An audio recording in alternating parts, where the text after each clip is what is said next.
Falls AC, 8 Stack Road in North Attleboro, supports high school sports in our community at every level. Opened in the early 80s, owner Angelo Cavallari is proud of their 40 years of service to the Attleboros. Falls AC is open 7 days a week from 10 a.m. to 1 a.m. They have lunch and dinner daily, banquet rooms for your meetings or get-togethers, and dart leagues. The entire staff at Falls AC wishes the high school athletes the best of luck in every game. Falls AC, 8 Stack Road, North Attleboro, 508-695-2688.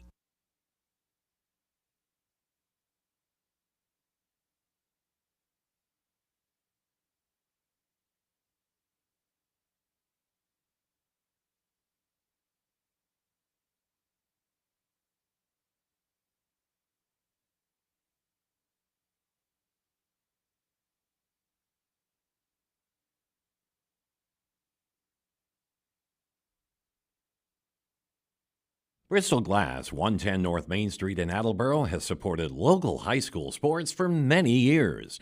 Bristol Glass has been chosen for glass replacement projects for home and business for over 60 years. From shower doors to auto glass and mirror replacement, Bristol Glass is ready to do the job. They accept most insurance plans and serve several communities around the Attleboro area. They're open weekdays from 8 a.m. to 4:30 p.m. You can contact them at 508-222-5810 and on the web at bristolglass.com. McCarthy, chair coaches Julie Marino and Jenna Lockett, and head football coach Jim Winters would like to thank seniors and their parents for their commitment and dedication throughout the years. It is the leadership of these seniors that demonstrate the true meaning of Blue Pride. Oh, okay. Yeah. Yeah. Well, I'm tall, so she probably wants me to sit right in front of her. First, we will announce the seniors from the band. So, what you want to hit? So, 20-0. Leading it up, Ian Betts, accompanied by Steve and Robert Betts.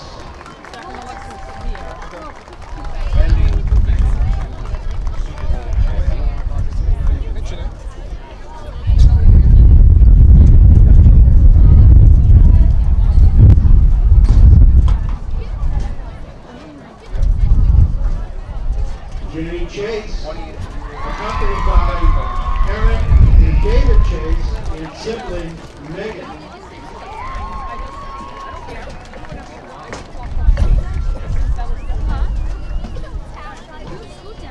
Only two of them sit there. Head drum major, Michaela Coulange, along with Bria Coulange, and accompanied by Kathleen and Julia Coulange, Tamara, Jonas, Lorenzo, Rebecca, along with Asha, Bella, Ari, and Patrick.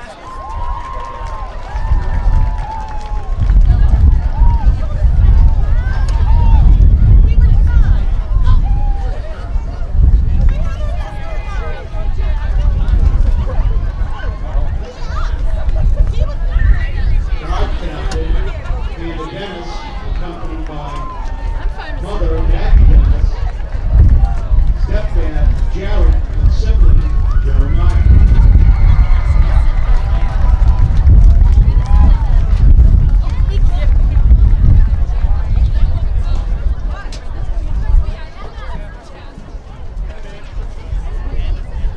Guard captain, Amanda Dennis. Up next, Scarlett Dominici, accompanied by mother, Megan, and father, Scott Dominici, and siblings, Adam and Colin.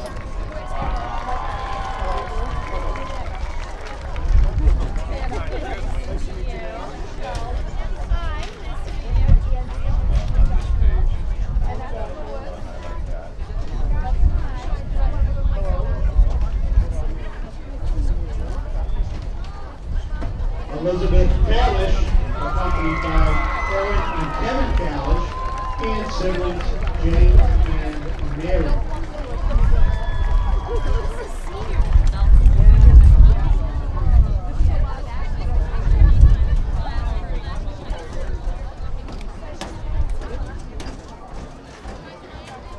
Agnes Lopez, accompanied by Laurel Lopez, and siblings Bryn, David, Alex, sister-in-law.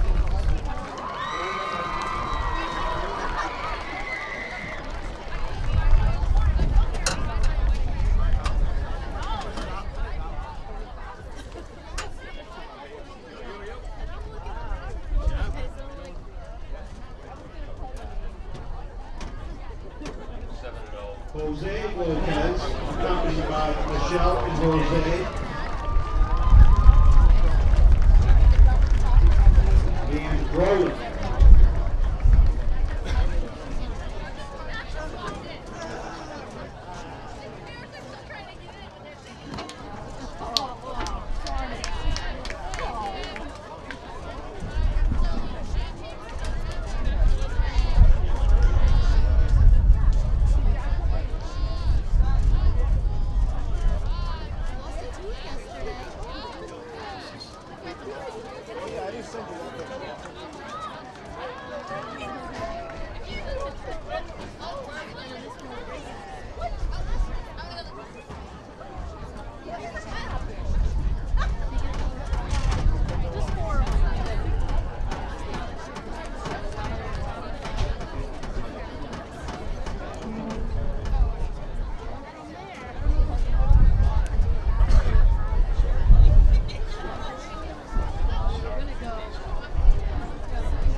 Cynthia Chang, accompanied by Lily Comey and father Kevin Chang.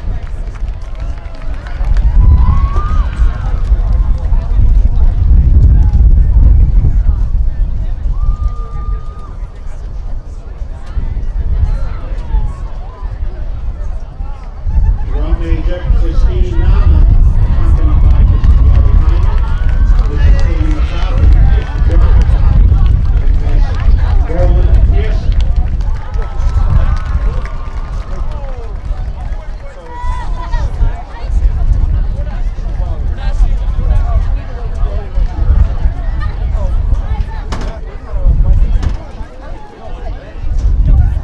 My court, accompanied by Rachel and Ian.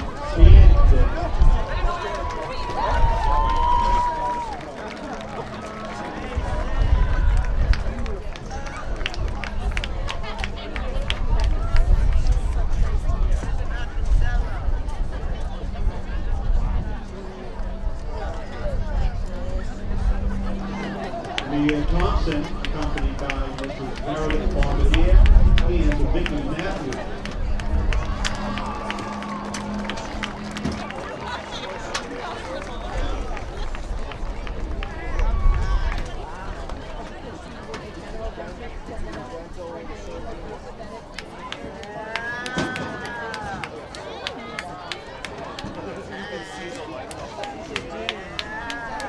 And Welch, accompanied by Kelly Doran and sibling Logan.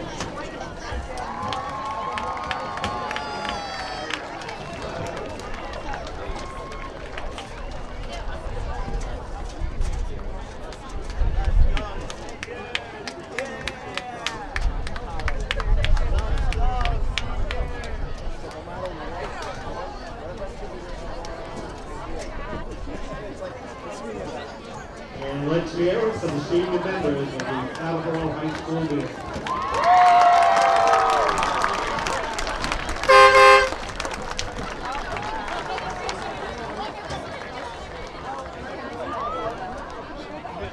Now celebrating the seniors of the cheer team, Alyssa Johnson, accompanied by mom Pat Johnson and sibling Jasmine.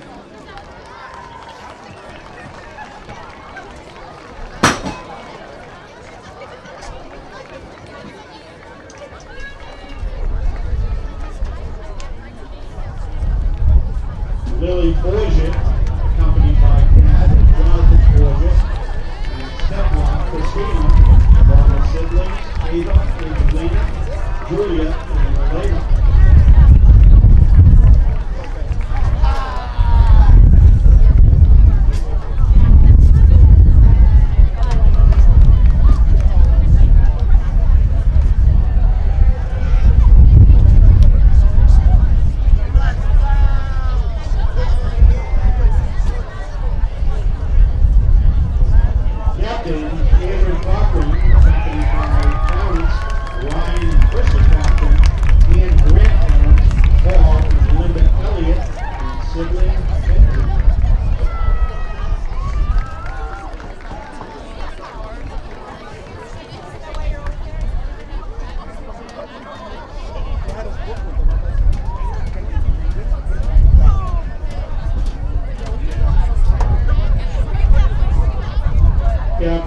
Julie Riendu, accompanied by Katie Riendu, and siblings Juliet and Michael.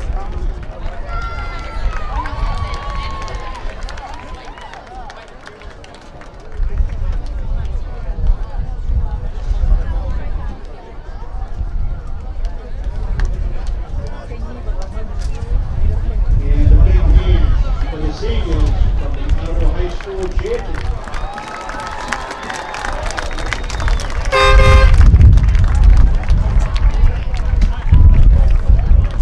We're now celebrating the members of the Attleboro High School football team. Manager Jake Charette,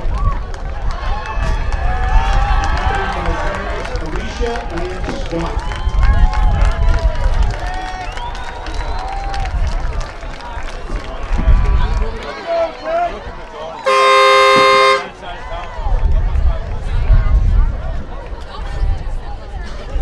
Justin Galvin, number 3, accompanied by parents Peter Bill and sister Erica.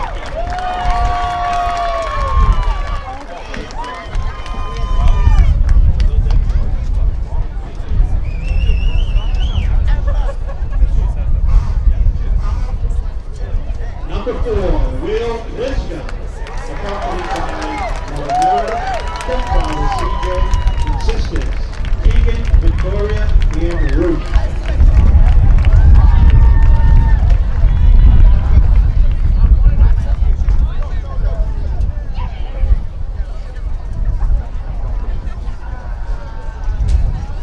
Number 6, Pat Lennon, escorted by Mother Sandra, Father Thomas, and sister Leandra.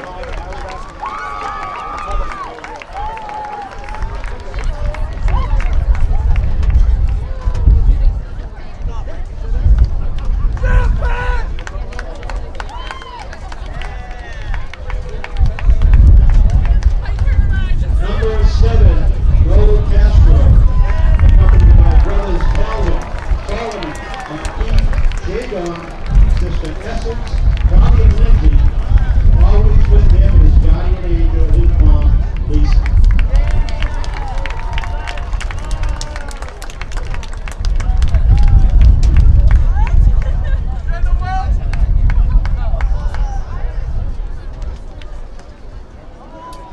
Number 8, Jared Santos, accompanied by mother Yessie and brothers Denzel and Ray Sean.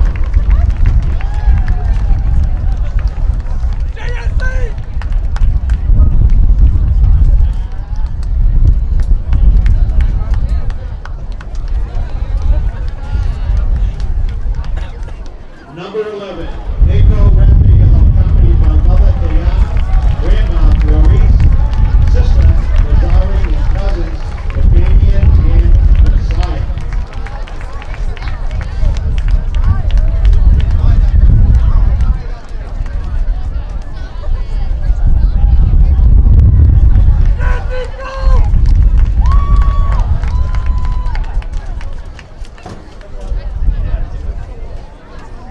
Number 12, Kurt McFarlane, escorted by parents Karen and Kurt and sister Shanice.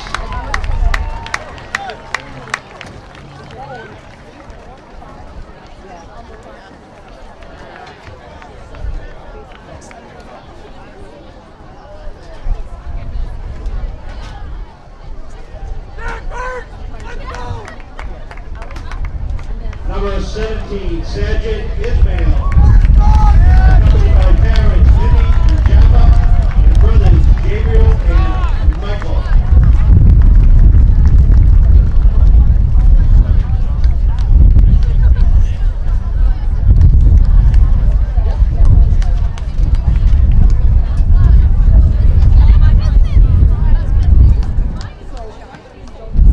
Number 21, Greg Decidor, accompanied by Mother Jillian, Father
65, David Samedo. Aileen, Father Jeffrey, Brother Xavier, and Mary, cousin Elijah, and girlfriend, Savannah.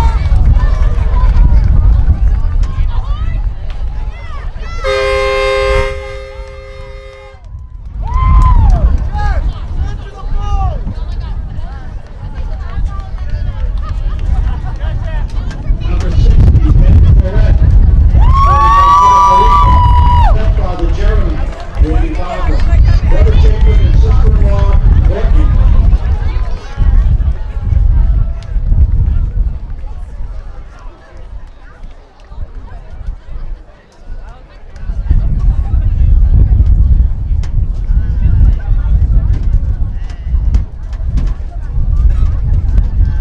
Number 69, Giordani Bichette, accompanied by Mother Julie, Father Francino, Brother Christian, and Sister Yo-Yo.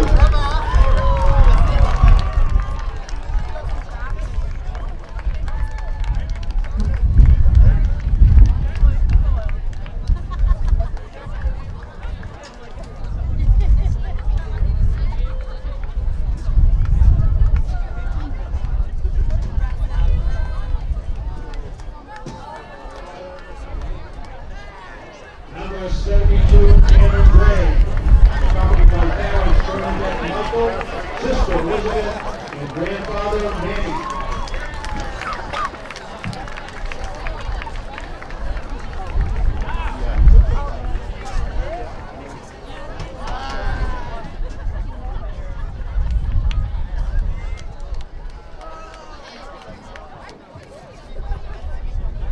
Number 75, Jamison Black, escorted by parents Casey and Jason, and sisters Madeline and Gwendolyn.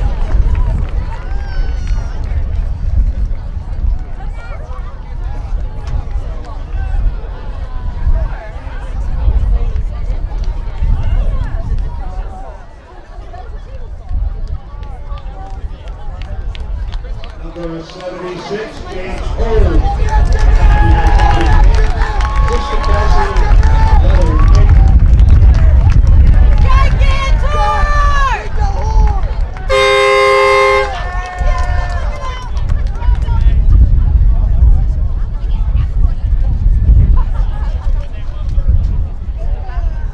Number 90, Zachariah Maurice, accompanied by parents Jenny and Rudy, sisters Eva and Alexis, and cousin Mayron.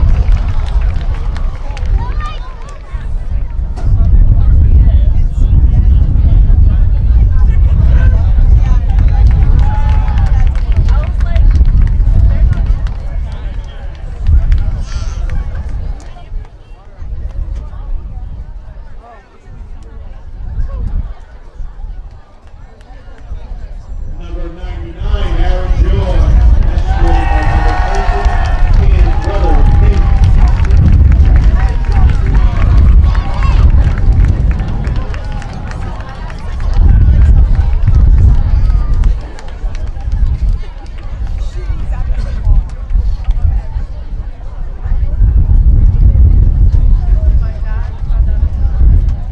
Number 1, Captain Mikey Huntington,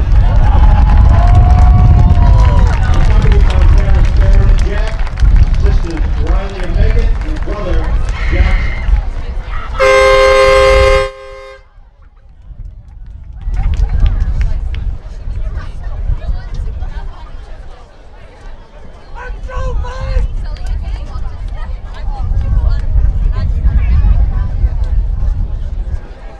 Number 2, Captain Austin Garcia, escorted by parents Sheena and Jason, sister Olivia, and brother Drew.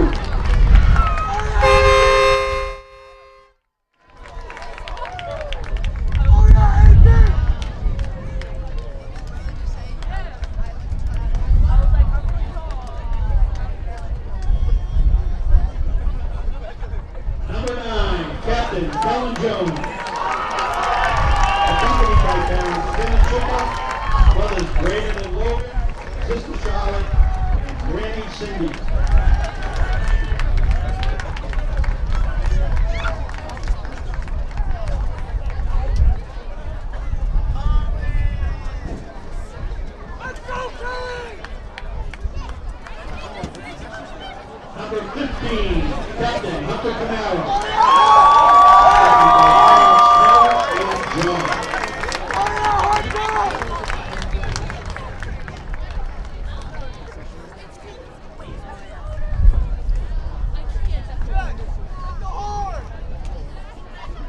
Number 16, Captain Sean Ma. Accompanied by Mother Kendrick, Father Michael, and Sandra, cousins James and Charlie, nephew Jack, and sister Desiree.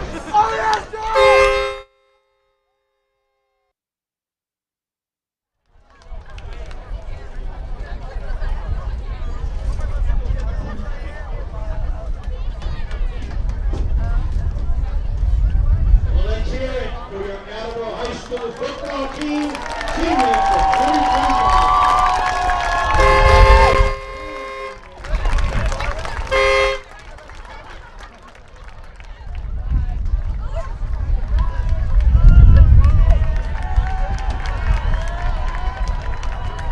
Now, if you are able, please rise. Direct your attention to the scoreboard end of the field. Does your back hurt after a long night's sleep? Has your mattress seen better days? Is your current bedroom furniture a mixture of different furniture sets? The Bedding Center, located on Pleasant Street and proud sponsor of this radio station and high school sports, offers a wide array of mattresses along with beds, bedroom furniture, and odd-sized mattresses and box springs. You can reach them online at bedding-center.com or by phone at 508-226-8090. Bristol Glass, 110 North Main Street in Attleboro, has supported local high school sports for many years. Bristol Glass has been chosen for glass replacement projects for home and business for over 60 years. From shower doors to auto glass and mirror replacement, Bristol Glass is ready to do the job. They accept most insurance plans and serve several communities around the Attleboro area.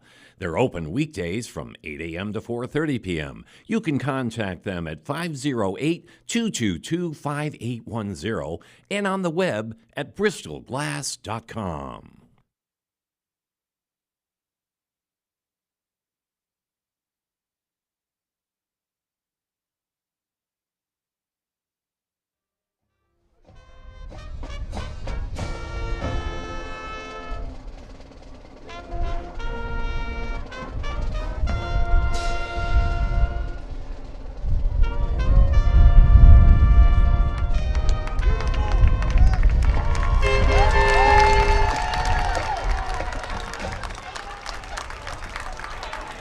Good evening and welcome to this AACS 15 Sports presentation. I'm Paul Healy along with Herman Servatius. Peter Bray is back on camera. Jim Jones, our engineer in charge, pinch hitting on graphics, back in the studio. It is Friday night football as the Attleboro Blue Bombardiers, with a record of 3-4 on the season, host the undefeated 7-0 King Philip Warriors in the midst of a 20-game winning streak. Herman, what should we look for tonight? Oh, what should we look for? Well, first of all, the 20-game winning streak, as you mentioned, so we know what to expect. It's going to be a bit of an old school type of football game today, as you had pointed out to me before we went on air today. Bit of an old school. So obviously, good, vaunted offense and a vaunted defense against each other. High scoring. I have the points for game for you right here. So 36.7 points per game for King Philip coming into this game. Wow. Only 6.7 allowed. Yeah, and most of those 36 points scored in the first half of games this year. Of course, yes, with running time in the second half for a few of those games. And then for Attleboro, of course, 15 points per game scored. However, only 13 points allowed per game. As we remember from the previous two games, obviously, they hung tough with Franklin and Taunton, right? Taunton last week, a bit of a disappointing loss, but again, their defense still came through for them, gave them chances on offense, including that interception that they had at the end of the game to at least give them a shot at a game-tying score. So things are clicking for Attleboro defensively, but they're going to need all of that today, obviously, against King Philip, who is expected, if you will, to win this game. So let's see, what else do we have? So mixing up my notes here. So we have obviously our 20-game winning streak. That's the longest in the state. It's a streak going on dating back to past season. They are obviously the reigning Super Bowl champions for Division II. King Philip, that is. So again, senior night. Obviously, you bring in the best in the business while you're at it. 20th year head coach. We have Brian Lee, of course, and that's why I started with the idea that if you like old school football, right, this is the game for you, because he's going to be running that old school, you called it the 70s style offense. 60s and 70s. 60s and yes. 70s right off the bat. So that's what we're looking forward to today. So Attleboro won the toss and deferred. King Philip will receive and move right to left in their gold helmets, white jerseys, white pants with green numbers and gold trim. Great look. Attleboro will kick off heading left to right in their white helmets, royal blue jerseys, and white pants. Brian Lee, again, his 20th year at King Philip, completely turned the program around. His first 3 years were rough, and then his last 17 have been outstanding. I believe they've been in 5 of the last 7 Super Bowls. Brian was a great player at Walpole under one of the greatest football coaches in Massachusetts high school history, John Lee.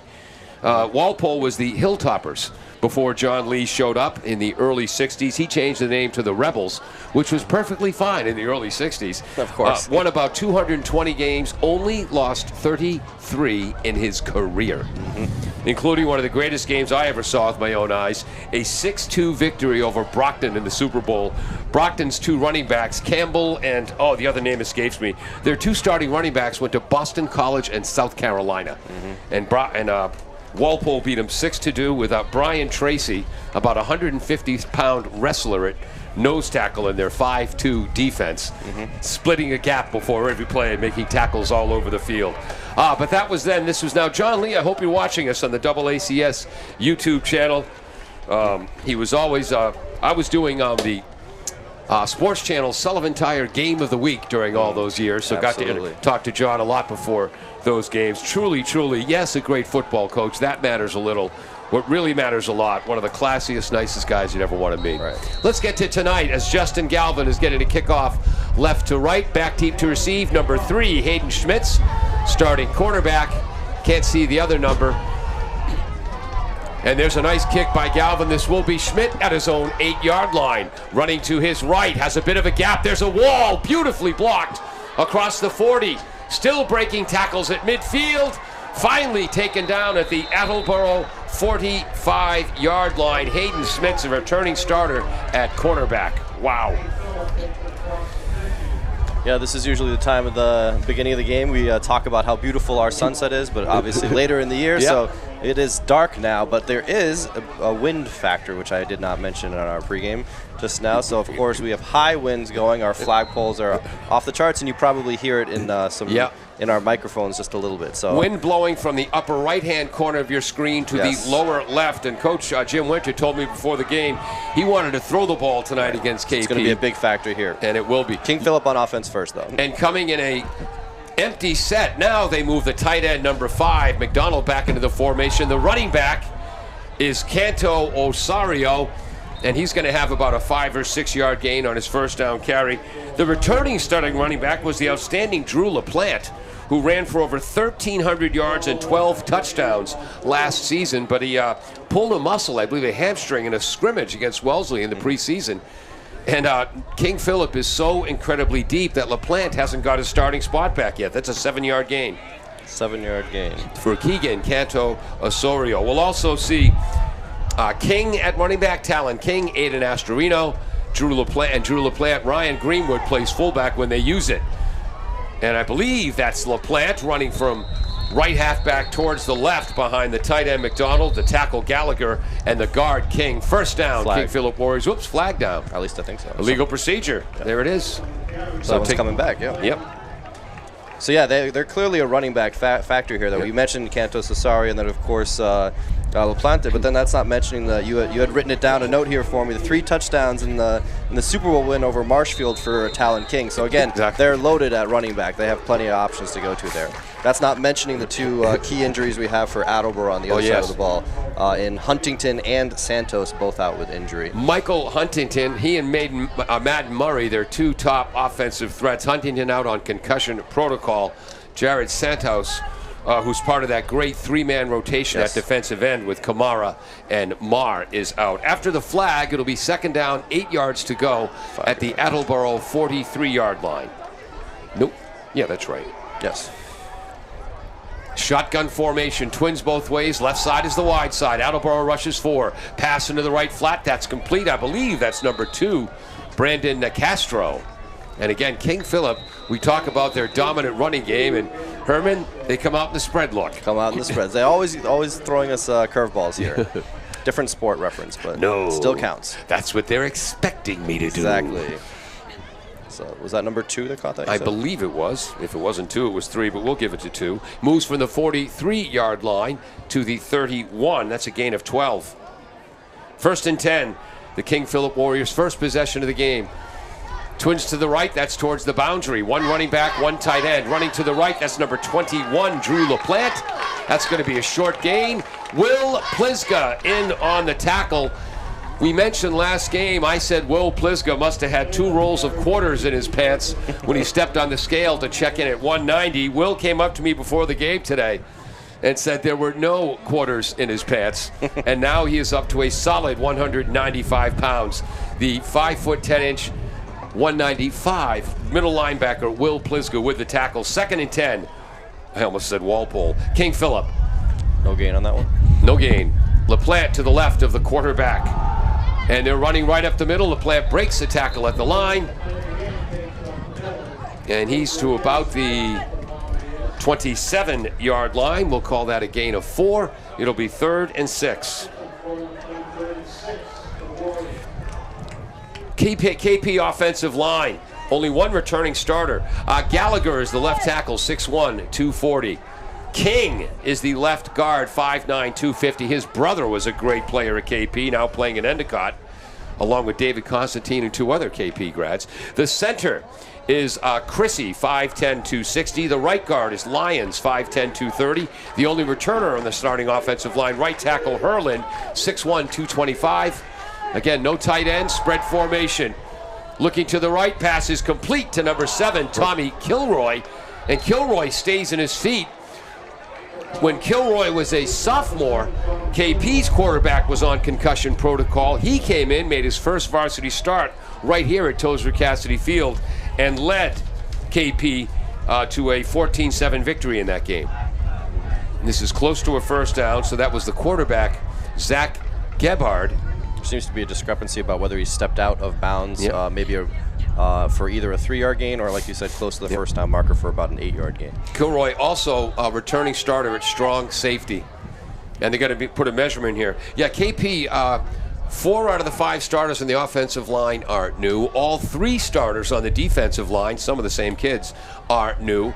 But their entire linebacking core and defensive back core has returned from last year's Super Bowl winning team. That consistency is going to play a key role here today. So Kilroy did step out of bounds. We'll give him a 4-yard gain. They're going to measure. And it's going to be 4th and short at the just short of the, we'll call it the Attleboro 21-yard line. No score, first drive, 8:15 to go, and the clock will move once they reset the chains. So 4th and less than 1. So that's a 5-yard gain then. Oh, good thinking.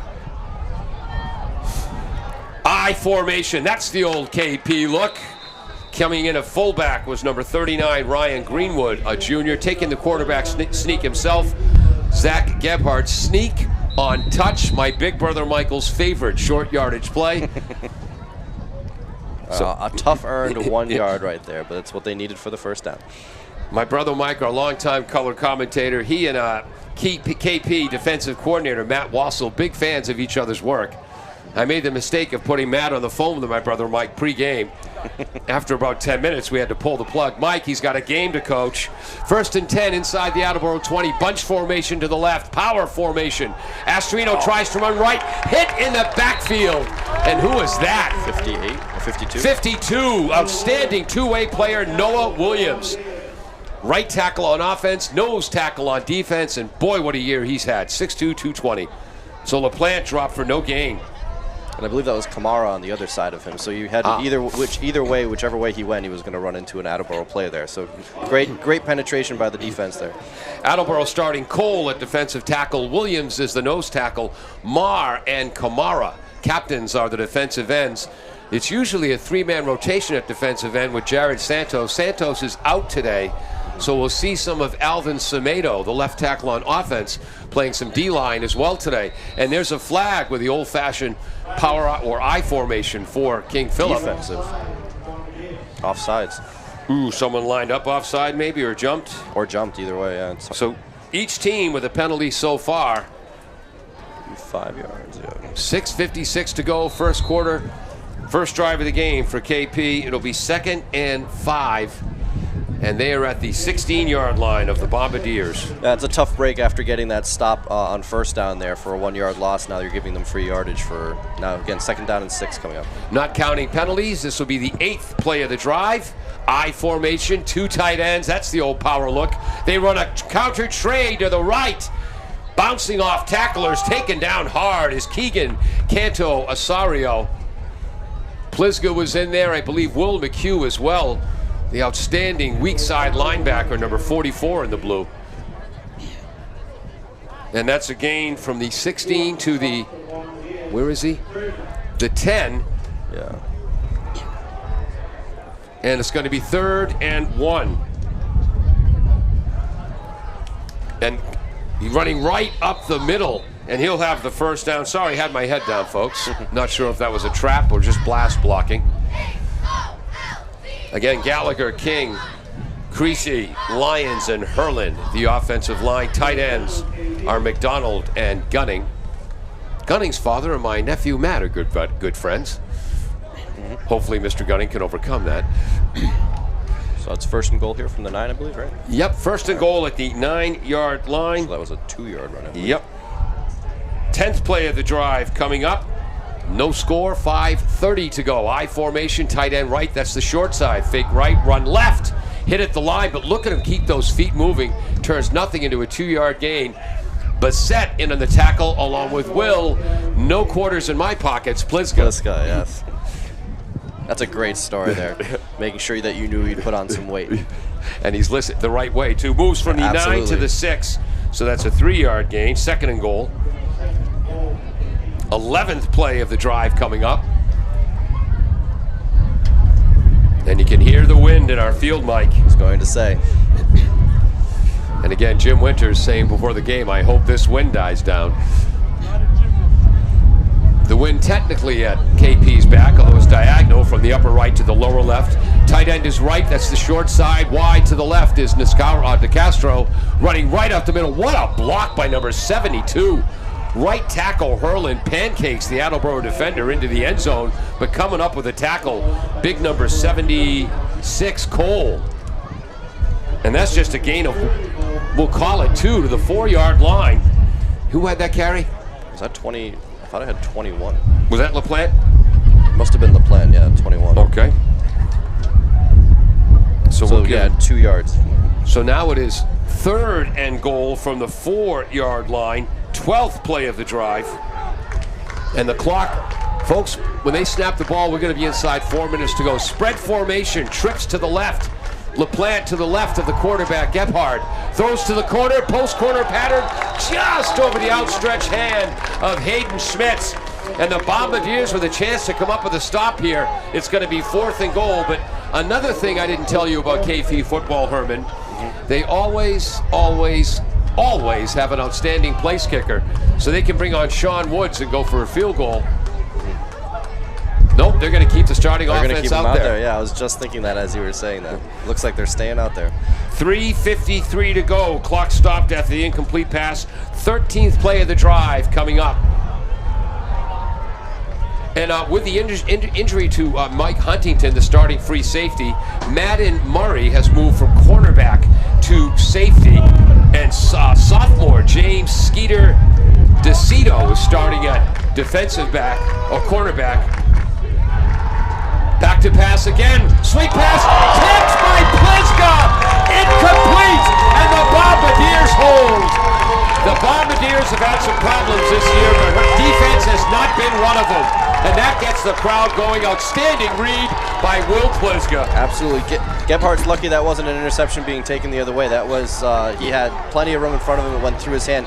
And I don't know if you noticed, I didn't catch the receiver, the intended receiver. He was on the ground. Ball fell into his lap, and he dropped it. You want that over? There we go. There we go. All right. So Attleboro, the good news is they take over. Bad news is they're at their own 4-yard line. First down, 10 yards to go. Sophomore Braden Jones comes out. 3:49 to go in the first quarter. They head left to right into the wind. Power pistol formation. Kamara that goes in motion left. They run off left tackle with tough Jake Riley. He's hit, keeps moving the pile. There are 22 players on the field. 19 of them were in that scrum at the end of the play. Absolutely. Jake Riley's been the lead running back most of the year. Huntington took over some of those roles as a Wildcat quarterback the last couple of games, but he's out with a concussion. We'll give Jake 2 yards because we like him. Okay. Second down, 8 yards to go at the 6. Defensive line, the defensive ends, Gallagher and Herlin. King is the nose tackle, although it looks like they have a 4-man front here. Or the outside linebackers are up, and it looks like the old Walpole 5-2. This time Jake tries to run right, cuts back to his left, gains about 3 yards. Get up, who are you? Looks like number 28, Talon King, in on the tackle, along with... This is bad news for the Bombardiers. Number 16, Mars, down, injured. He looks to be in a lot of pain right now. William trying to hop off the field. William Babluski, a returning starter at outside linebacker, also winning the stop. But that's a gain of 3 yards for Jake. It's going to be 3rd and 5. But without Huntington, without Santos, and now Marr coming off the field. And again, defensively, that means Attleboro, 2 of their top 3 defensive ends are either hurt or not playing tonight. Absolutely. That's a huge blow to this team right now. 3rd down, 5 yards to go. Bombardiers at their own 9-yard line. Pistol formation. Running back is to the left. They look confused. Jones fakes to Riley. Throws over the middle. Nearly intercepted. And Kamara is getting up slowly. Great defensive play by number 28, Talon King. And we haven't even mentioned Aiden Astorino yet, the middle linebacker. Right. Younger brother of Will Astorino, who was a great 3-year starter. Aiden has led the team in tackles last year, plus he ran for over 500 yards and 10 touchdowns. And his sister is a star of the soccer team. And now Kamara, is that Kamara? That's Kamara on the ground. So number 15 and 16, Mar and Kamara, in back-to-back plays. Wow.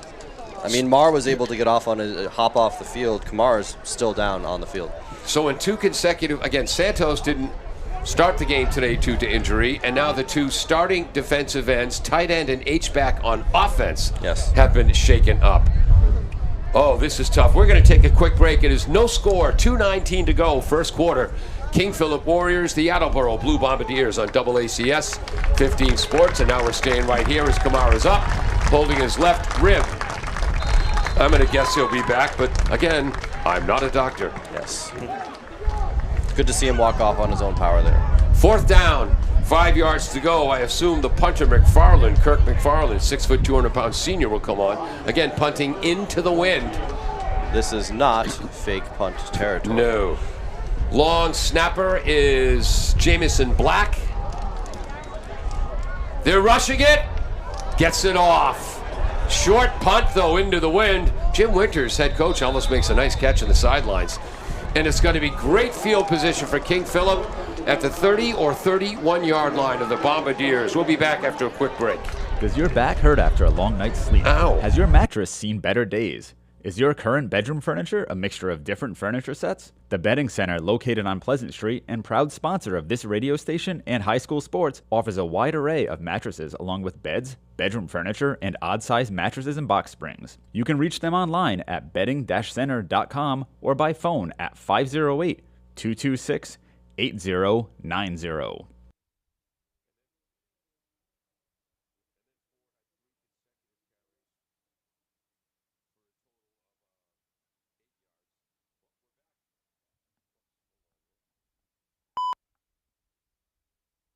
Welcome back to AACS 15 Sports. First down, have my head down. Running to the right is LaPlante. And he's either into the end zone. Yes, he is. A 30-yard touchdown run on first down for Drew LaPlante. Sorry, folks, we were trying to fix our stats. That's on me. I'll take credit for that one. Ran right behind the tight end and the right tackle, Herlin, and Lyons, Creasy, the center.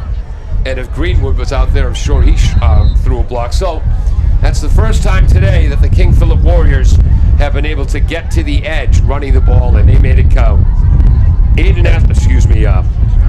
Drew LaPlante with a 30-yard touchdown run. And it's fitting that we were late on that one because we were fixing LaPlante's statistics there. PAT by Woods, line drive, Yes. base hit. So 2 different kinds of drives there. Obviously the long grinded out drive that ends with no points, and then the one-play 30-yard touchdown run by LaPlante there. Yep, Drew LaPlante. And for LaPlante, that's his 5th touchdown rushing of the season. Talon King has 8. Canto Osorio has 6. Aiden Astorino and LaPlante came in with 4 each. That's up to 5 now for Drew. Ryan Greenwood, the fullback, has 2. Joe Robeson, Brody Zolak, yes, the son of you-know-who, and Hayden Schmidt, each with a rushing touchdown for KP this year. 7-0 Warriors, 2 minutes to go, first quarter. Yeah, and I couldn't see if Kamara or Mar were back on the field for that play, but you have to assume that King Philip most likely saw those injuries and then drew up that play based on that. Attleboro's top 3 defensive ends unavailable for that play, and Yes. and again with the great KP coaching staff. Head coach Brian Lee in his 20th year, defensive coordinator Matt Wassel in his 19th, offensive coordinator Vasakis. Just a great program. Kicking off from right to left, this isn't Woods, this is number 73, Drew Bowen. Short kick, fielded, dropped at his own 22, trying to run forward. That might be Bissett. In on the tackle, number 44. Yeah, it's number 2, Jackson Bissett. Fornash. Bissett with the return. Attleboro 1st and 10 at about their own 30-yard line. 1:53 to go with into the wind, and then Attleboro will have the wind at their back. Important to generate a first down here, starting at their own 30.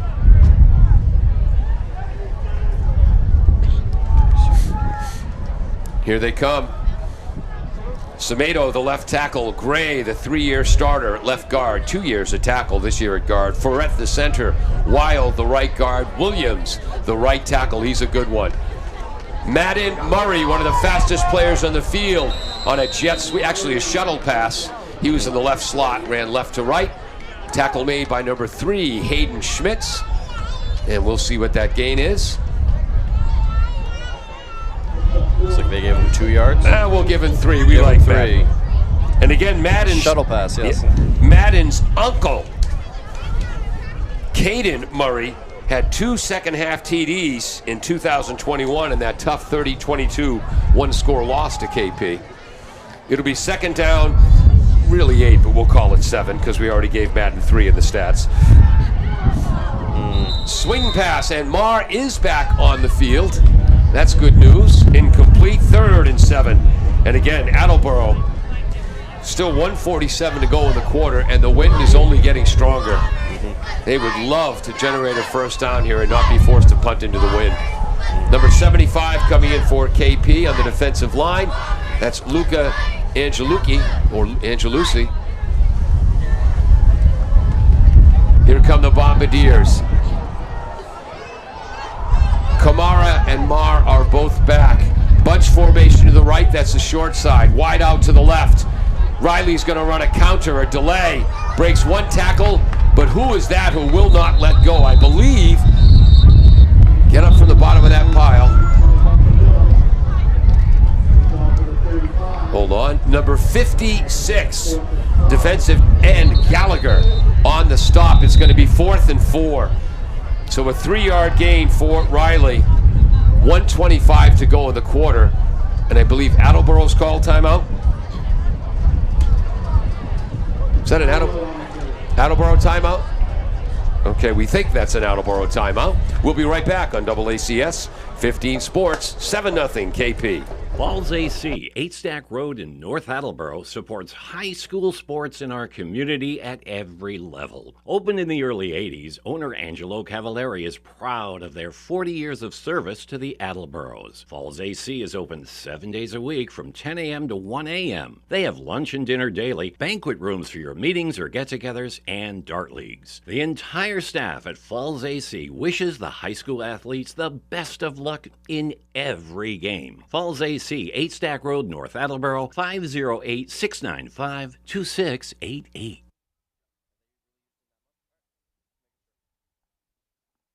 Welcome back to AACS 15 Sports. I'm Paul Healy along with Herman Servatius. Peter Bray on top of the press box on camera. We got to check and make sure he's not blown off. And Jim Bray, our engineer in charge, running graphics. So Attleboro has to punt into the wind. Still looking for their first down. Kamara, the protector, long snapper, Jamison. Over. It's a fake. Kamara rolls to his left. The pass is complete to Kellen Jones. First down, Bombardiers. What a play. So that's why they called a timeout. Jamison made it appear as the ball was snapped over his head. Yep. Fake punt, first down. Fooled me as well because I was looking for the ball. I saw him fall to the ground. I couldn't tell where the ball was. Who threw that pass? Kamara, the up back. There we go. He gets a pass to his name. Captain Kamara to Captain Kellen Jones. And they move from their own 37-yard line to their own 46. So that's what, a 9-yard gain? I believe so, yes. 1st and 10. Clutch play against KP. We're inside the final minute of the first quarter. Riley's going to run left. Got to get those pads a little lower, Jake, against KP. He is taken down. That's number 24 on the tackle. Middle linebacker, Aiden Astorino. Was to Riley there? Yep, and like every Astorino who's ever played any sport, he's a darn good one. 3-yard gain for Jake. 2nd down, 7 yards to go at their own 47-yard line. So Kellen Jones on that reception, Yep, right? number 9, yep. Yeah. So the original line of scrimmage was the 46, so he's at the 48, okay. So 2nd and a long 7 or short 8. Long 7 or short 8, pick your poison there. And the Attleboro Blue Bombardiers going into the win, they're going to let this quarter run out. And at the end of 1 quarter of play, it is KP 7, Attleboro nothing. King Philip with a 31-yard Drew LaPlante touchdown run, and the Bombardiers with a big 4th down, 7 yards to go, fake punt. Kamara to Kellen Jones. We'll be right back. W.H. Riley is here when it comes to heating your home or business this winter. W.H. Riley & Son always welcomes new customers. They're a family-run business serving the Attleboro area since 1873. They offer heating oil and propane with 24-hour emergency service. For more information, you can contact them at 508-699-4651 or their website, whriley.com. W.H. Riley & Son, 35 Chestnut Street, North Attleboro, a company Greater Attleboro residents have called on since 1873. Welcome back to AACS 15 Sports. Also on the defensive line now and again for the Warriors, big Brandon O'Brien. He's only 6'6", 300, and he's a solid 300. 5-man front as they bring their outside linebackers up. Bunch formation, Jones back to pass. He is going to be hit and sacked. And that's going to be 66 with the initial hit. Liam King. And again, every Astorino who's ever played has been a heck of a player. So is every King who's ever played for KP. So it goes as a loss for sophomore quarterback Braden Jones. Yeah, it looked like they were looking for the wheel route there on the left-hand side, but it was well covered. And then when he tried to step up, he had nothing but white jerseys around him. Not much he could do there after that was not open. The first look was not open anyway. 5-yard loss on the sack, so now it's 3rd down, and we'll call this 13, so you could call that a 6-yard loss. 3-man front. They bring in Keegan Canto-Osario, yes, the running back, in passing situations to bring him in the defensive line. Bubble screen to Madden Murray. That's where they bring the tight end out to block. Madden's still on his feet. Madden, as the pile is still moving, now he's thrown back. And again, there are 22 players on the field. 20 were involved in that maul. And I believe they gave him forward progress right at the 1st down marker. Wow. What a run. Sophomore Madden Murray. Wow. That was a run, too. No, Jones to Murray. Oh, sorry. That was a bubble screen. Apologies, yes. A 13-yard gain for Madden Murray, and about 8 of those yards were in that maul. That massive humanity, which, by the way, will be illegal when I become benevolent czar. Used to be illegal to push your own running back from behind. Initially, I didn't take the number down. I forget the first person to fly into that pile. I said, "Oh, that's unnecessary." And then they did drive the pile about, like you said, 8 yards or so. First down, they're in KP territory at the Warrior 44. Jones back to pass with the wind. High! Pass is intercepted by Brandon Nicastro. On the right side, running to the left, getting to the sideline. Marr with the tackle, but he's in Attleboro territory just outside the 40. So with the wind at Jones back, that pass sailed. Interception. I was going to say that was usually on a clear day you would say, oh, that's a wide overthrow. Quite clearly the wind carried that one. And then right to the defensive back, I was trying to say. Castro, the right cornerback. Free safety is Assini. Strong safety is Tommy Kilroy, 3-year starter. Cornerbacks in Castro and Schmitz, they're both returning starters. Again, 3 of the 4 linebackers and all 4 defensive backs returning starters for KP. First and 10 KP with a 7-0 lead at the Attleboro 42. And that's the second time for Attleboro in this game that they've had a good play negated in the, right away in the next play. 9:59 to go, second quarter. Power formation. Power pistol. LaPlante sweeping left with Greenwood and Canto in front of him. Marr into the tackle from behind. Flag. They're going to call a late hit. Yeah. Marr was in there. Kamara, Plizga. Holding is the call. Holding is the call against KP. Interesting. As they took one of the running backs, Keegan Canto Osario, he went in motion left, swung back to his right, and along with a fullback, Greenwood, they were leading that sweep. Yeah, we were worried about a late out of bounds call there because it did look like someone piled on at the end, but apparently holding was the call there.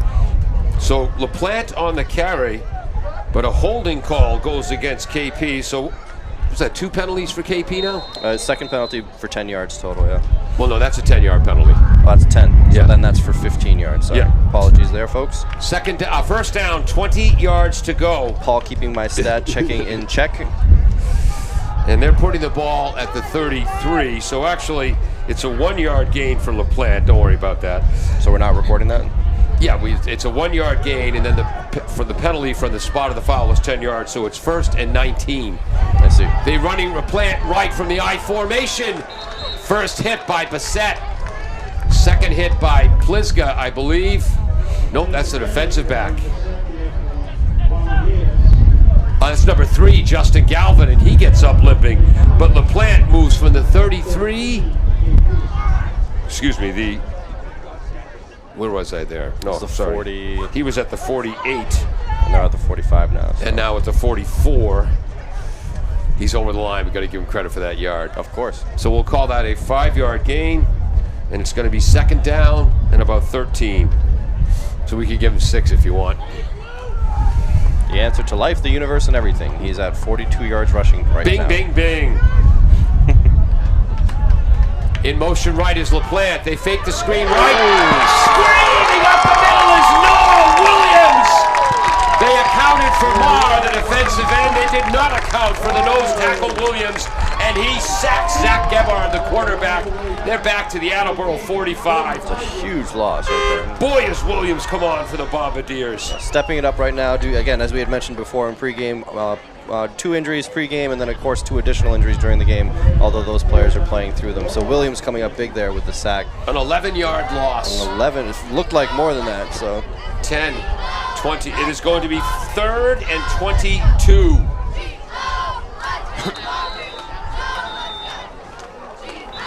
Attleboro needs a stop here. It looks like timeout, I believe by Williams. Or sorry, by KP, I mean.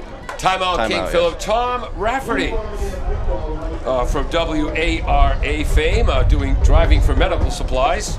He's listening in Concord, Massachusetts, enjoying the broadcast. There we go. 7-0 KP over Attleboro. 7:49 to go in the first half. When we get back, it'll be 3rd and 22 for the King Philip Warriors. Does your back hurt after a long night's sleep? Has your mattress seen better days? Is your current bedroom furniture a mixture of different furniture sets? The Bedding Center, located on Pleasant Street and proud sponsor of this radio station and high school sports, offers a wide array of mattresses along with beds, bedroom furniture, and odd-sized mattresses and box springs. You can reach them online at bedding-center.com or by phone at 508-226-8090. That's all right. Welcome back to AACS 15 Sports. Paul Healy with Herman Servatius. 3rd and 22. KP heading left to right. They have trips to the right. Ball in the middle of the field at the Attleboro 45. One wide out to the left. Press coverage by the Bombardiers. Quarterback moves to the right, and then a delayed draw to LaPlante. Tackled by Sean Marr. Initial hit beset. The Attleboro defense is fired up, and Tyler Hetu from the Sun Chronicle Sports page, he called it. Attleboro's 3-4 in the season. They've had some things go against them. Defense has not been a problem for this team. Absolutely not a problem. And of course, when you see a big defense going up against a big offense, the worry is that it'll expose some things on the defensive side. So far, Attleboro is holding their own. 2-yard gain by LaPlante. 3rd and 20. Punt formation. Rugby style. Kilroy runs right. Punts it. Short. Pops out of bounds. Attleboro will take over at about their own 30-yard line with 7:06 to go in the first half, down 7, and the wind is really whipping right to left. Wow. What a game so far. Again, this could have been a 14-point game already, but that big stand by Attleboro on that first drive, and then, of course, now we're sort of trading spots here, but I think our job is not to predict, but we're hoping that Attleboro sort of has something going here. Here come the Bombardiers, left tackle. Semedo, guard, Gray, Ferret, the center, Wild, the guard, Williams, the right tackle, who's probably been their best player in the interior line this season. Power pistol formation. Kamara goes in motion left to right. Fumble in the backfield. Jake Riley jumps on the ball. 5-yard loss. It'll be 2nd and 15. Rats. 5-yard loss for Riley. Well, he has to take that because he recovered the fumble. Well, no, just saying it out loud, folks. Saying it out loud. Not a criticism. Herman also moves his lip when he reads. Yes. So hello to Tom Rafferty, who, by the way, will be filling in for me a week from today on my talk show, Pontificating with Paul and the Proletariat. Monday through Fridays, 9 a.m. till noon on 1320 WARA and WARAradio.com. When it's good, it's very good. When it's bad, it's utter drivel, but at least it's never average. Bunch formation right. Jones wants to go deep up the sideline left. Murray is there, tipped away at the last moment. Great defense. Brandon Nicastro. Yeah, That was good Nicastro football. got his hand in there right, as you saw, Murray had both hands on it, but right when the ball got there, Castro put his hand right between them. Textbook play right there. You got to give him credit for that one. Yep. Murray high pointed the ball, but Nicastro went up there with him. Gunning now wearing the defensive line, number 44. So Gunning and Jackson Fornash now the defensive ends. And again, the running back, Keegan Canto-Osario, is playing defensive tackle in passing situations, 3rd and 15. How's that for variety? And again, KP uses those nutty signals and signs over on the sideline. And then the players look at their wristbands. I believe some of the signs are ancient hieroglyphics. Jones back to pass. Wants to go to his brother over the middle. Ooh, over the head of Justin Galvin.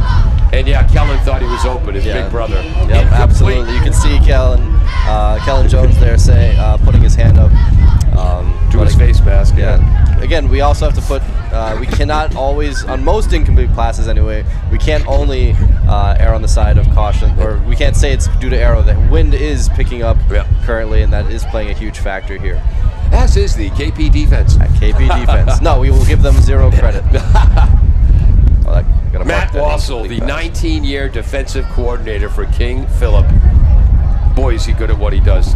2 players back to return this punt. DeCastro's one. Can't see the number of the other one, but I think it's Schmitz. McFarland back to punt. Gets the snap. Rolls to his right. High spiral with the wind. Making the catch. Oh, and running right by him was an Attleboro gunner. And now crossing midfield to the left. Gets to the wall. Gets past the punter. Down the left sideline. And this is going to be a 64-yard touchdown punt return for Brandon Nicastro. Wow. 64-yard punt return. The Attleboro gunner was right there and just ran by him.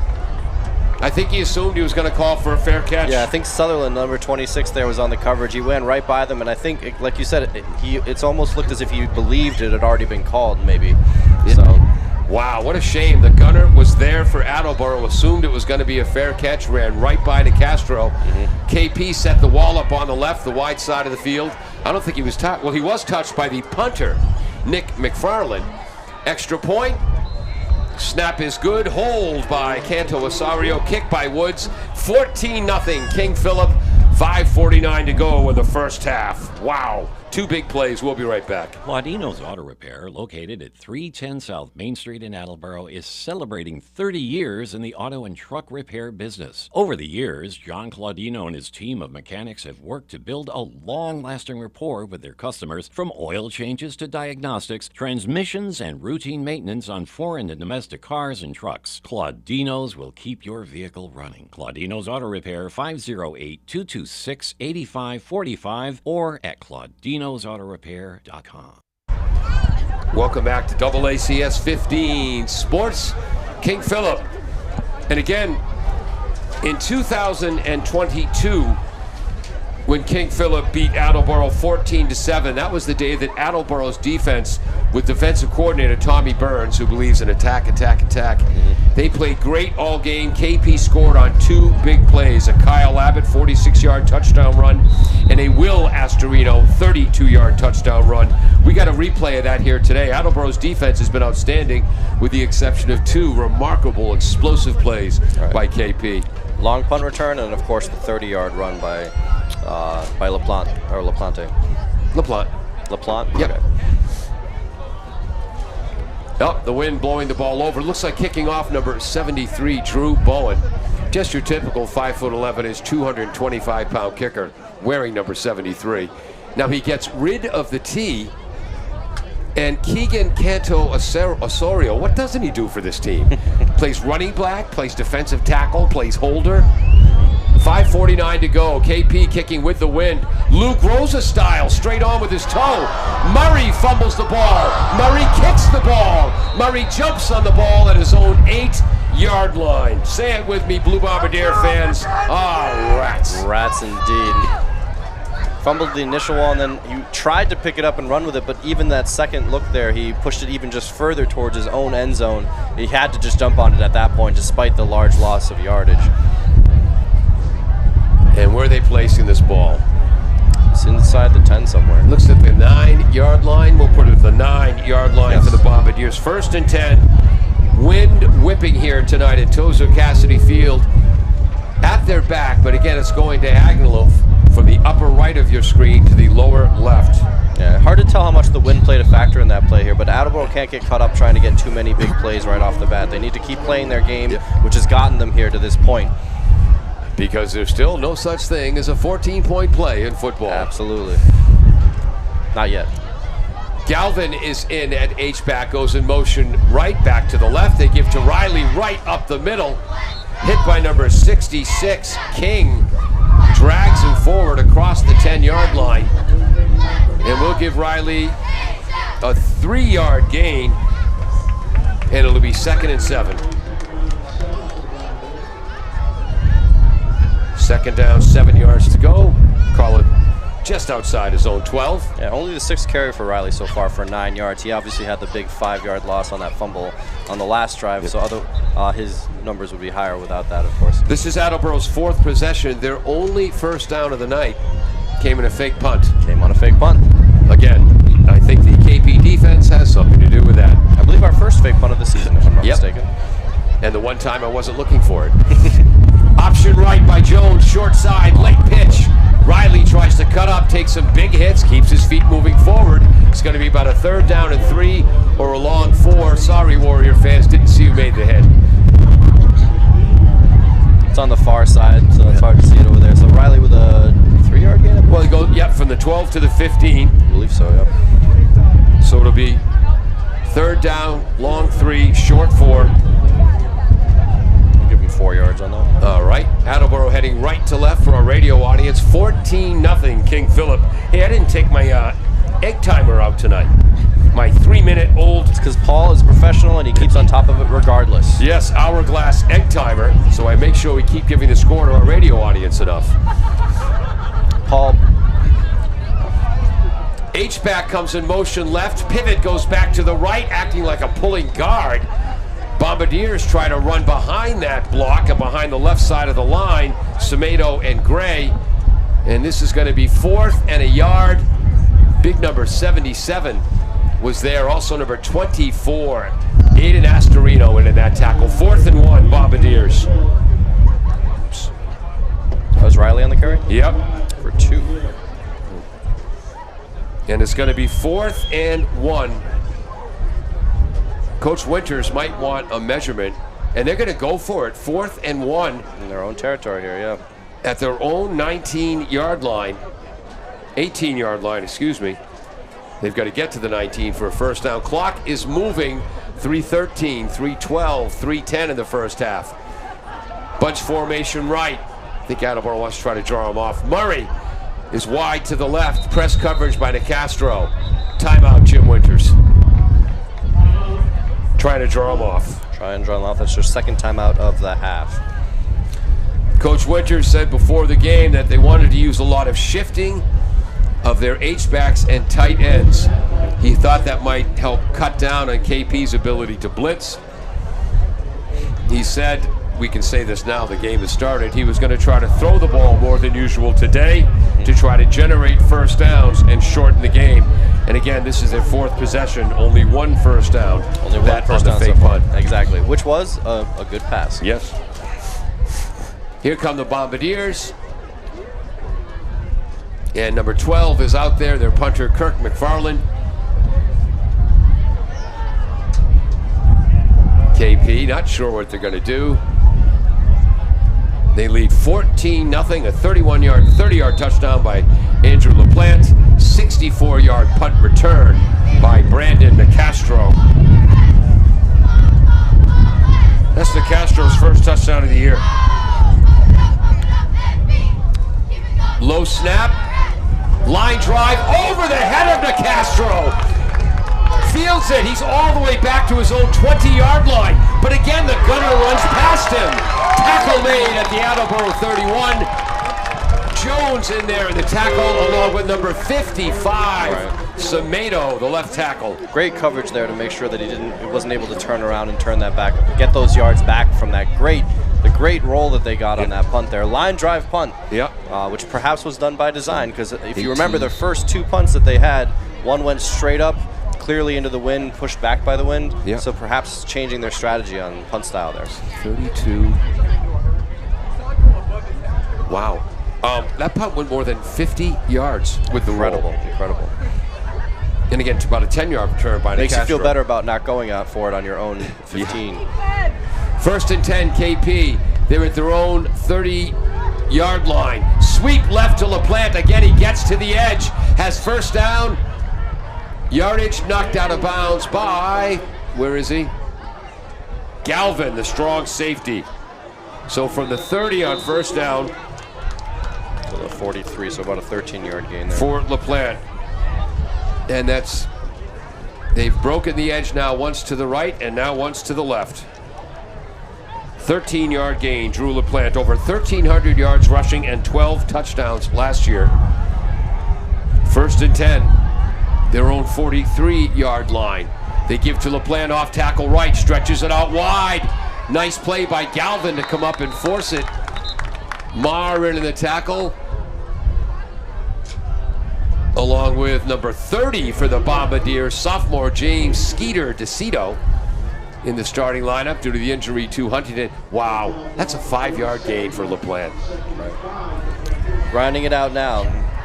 Paul had mentioned off air earlier how he should have put LaPlante further left on my stat sheet so I don't have to keep going to the right to write things down. And that's his 8th carry of the game so far. And that is so typical KP. Looks like a 1 or 2 yard gain. It's 5. Tight end shifts from the right to the left. Toss to the left to Power. Kamara hits him in the backfield. LaPlante drags him forward. Again, look at that. Kamara hit him in the backfield, and that's a 2-yard gain. Absolutely. Wow. Kept his legs moving and pulled Kamara across the line of scrimmage with him for at least a gain there. So it'll be 3rd and a long 2, we'll call it, for King Philip at the Attleboro 49-yard line. So that was a 3-yard gain. Clock is moving. We approach 1.5 minutes to go in the first half. 14-0 KP. Well, say this for the Attleboro defense. No running time for KP in the third quarter of this game.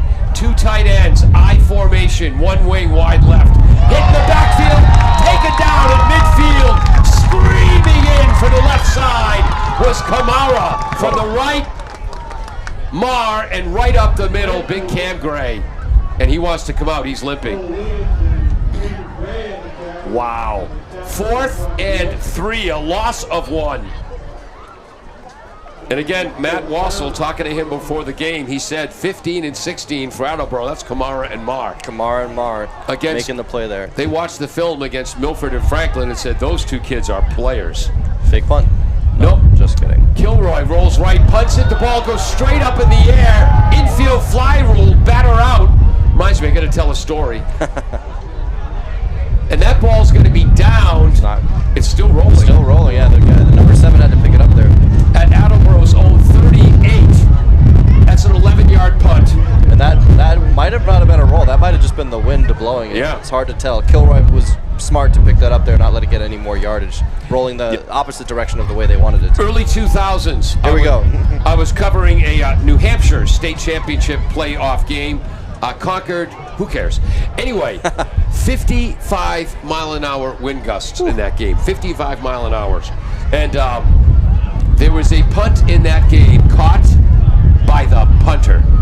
Really? No, you don't see that every day. That's the only time I've seen it in my life. He not block punt. He punted it, it went straight up into the wind, and you could see the wind just blow it back towards the line of scrimmage. So he downed his own punt. And the punter running to his right towards the line of scrimmage caught the ball behind his own line of scrimmage. You wouldn't happen to remember, would that have been for negative yardage? Or? Oh yeah, it was negative yardage. Yeah.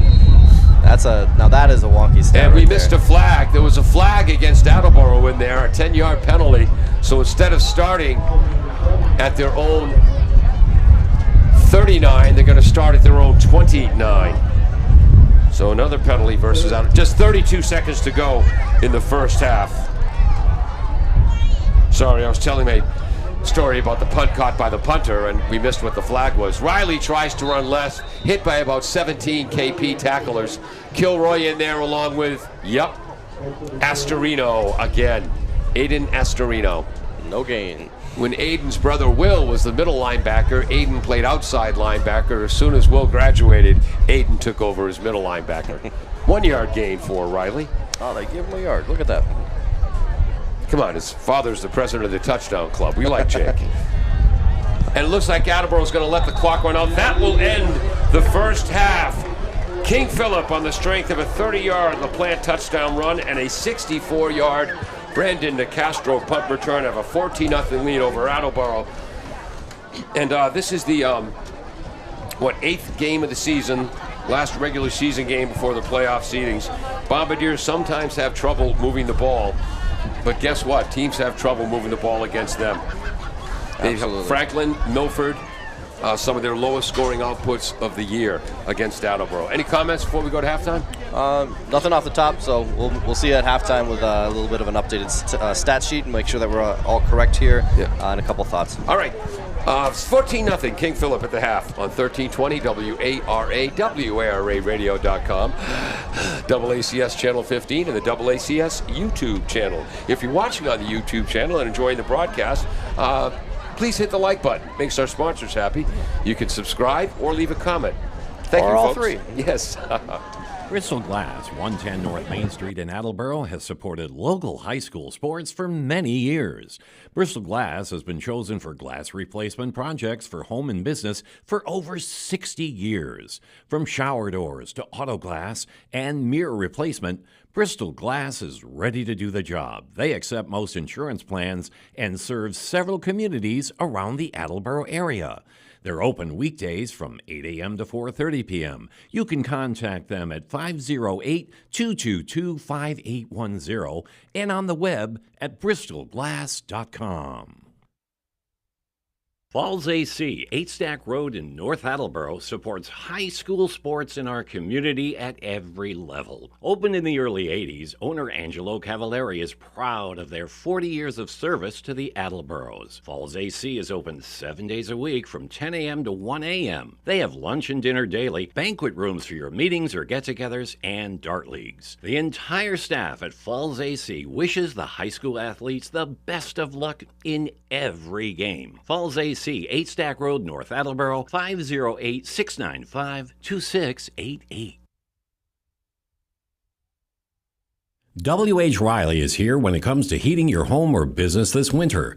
W.H. Riley & Son always welcomes new customers. They're a family-run business serving the Attleboro area since 1873. They offer heating oil and propane with 24-hour emergency service. For more information, you can contact them at 508-699-4651 or their website, whriley.com. W.H. Riley & Son, 35 Chestnut Street, North Attleboro, a company Greater Attleboro residents have called on since 1873.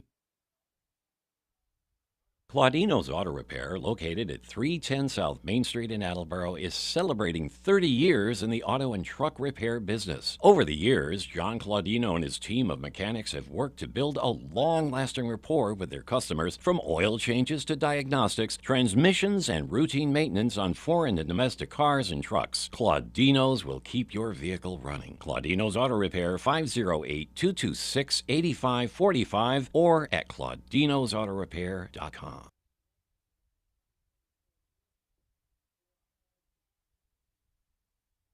Does your back hurt after a long night's sleep? Has your mattress seen better days?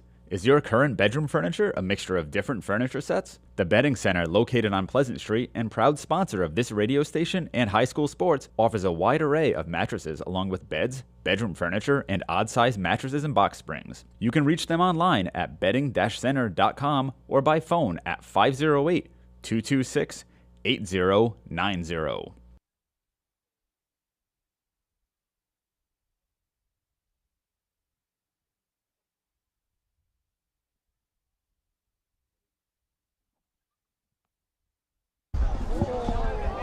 Welcome back to AACS 15 Sports.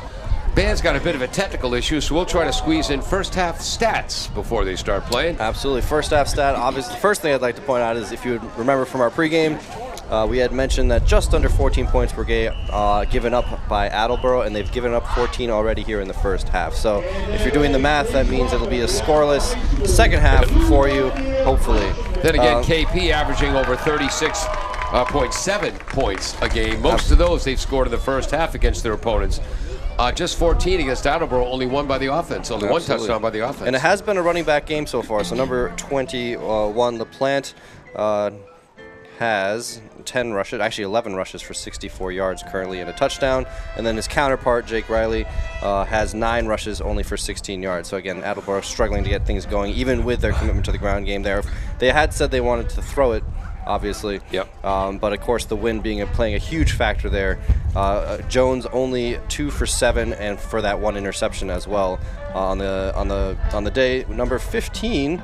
Looking at my notes here, Kamara had the other pass, which was on the fake punt. That was for 9 yards and a first down. Their only first down of the game, yeah, or the half so far, yes. Otherwise, other stats. Oh yeah, so number 4, our running back that we had toted coming in, Canto Osorio, he has 5 rushes for 15 total yards. Again, outside of that second drive of the game, for KP here, they've really gone to number 21 here, LaPlante, for the rest of the game mostly. Yep. So they've either gone away from that, or maybe perhaps that was their game plan all along. Penalties, 2 penalties for KP for 15 yards, and also 15 yards for Attleboro, also on 2 penalties. Wow. So fairly even on the penalty yardage. And very briefly, KP had the ball first, a 13-play drive after the long kickoff return by Hayden Schmitz. Drove for the Attleboro 45 to the 4-yard line on 4th and goal. Will Plisga, the Attleboro middle linebacker, broke up a pass into the end zone. The Attleboro defense held.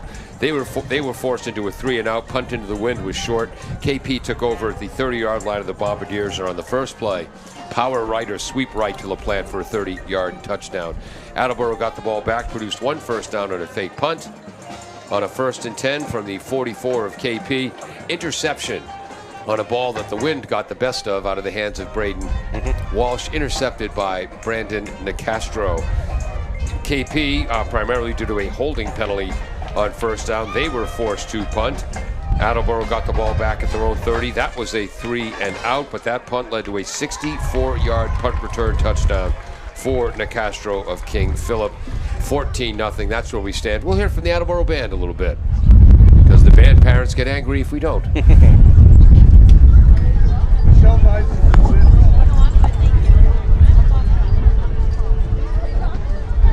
Court, I decided to go to the band when they went to the quietest part of their song.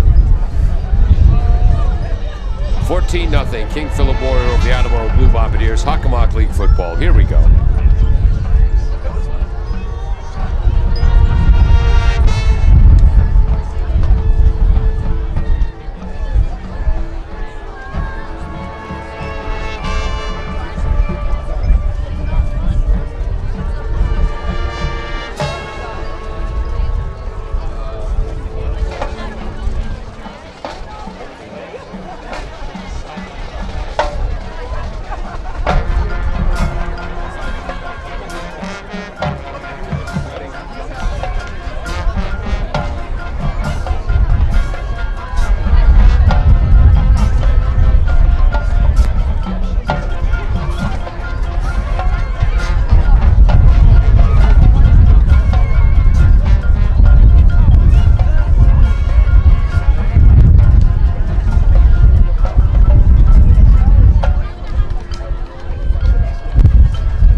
Falls AC, 8 Stack Road in North Attleboro, supports high school sports in our community at every level. Opened in the early 80s, owner Angelo Cavallari is proud of their 40 years of service to the Attleboros. Falls AC is open 7 days a week from 10 a.m. to 1 a.m. They have lunch and dinner daily, banquet rooms for your meetings or get-togethers, and dart leagues. The entire staff at Falls AC wishes the high school athletes the best of luck in every game. Falls AC, 8 Stack Road, North Attleboro, 508-695-2688.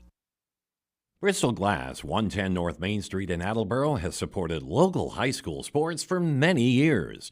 Bristol Glass has been chosen for glass replacement projects for home and business for over 60 years. From shower doors to auto glass and mirror replacement, Bristol Glass is ready to do the job. They accept most insurance plans and serve several communities around the Attleboro area.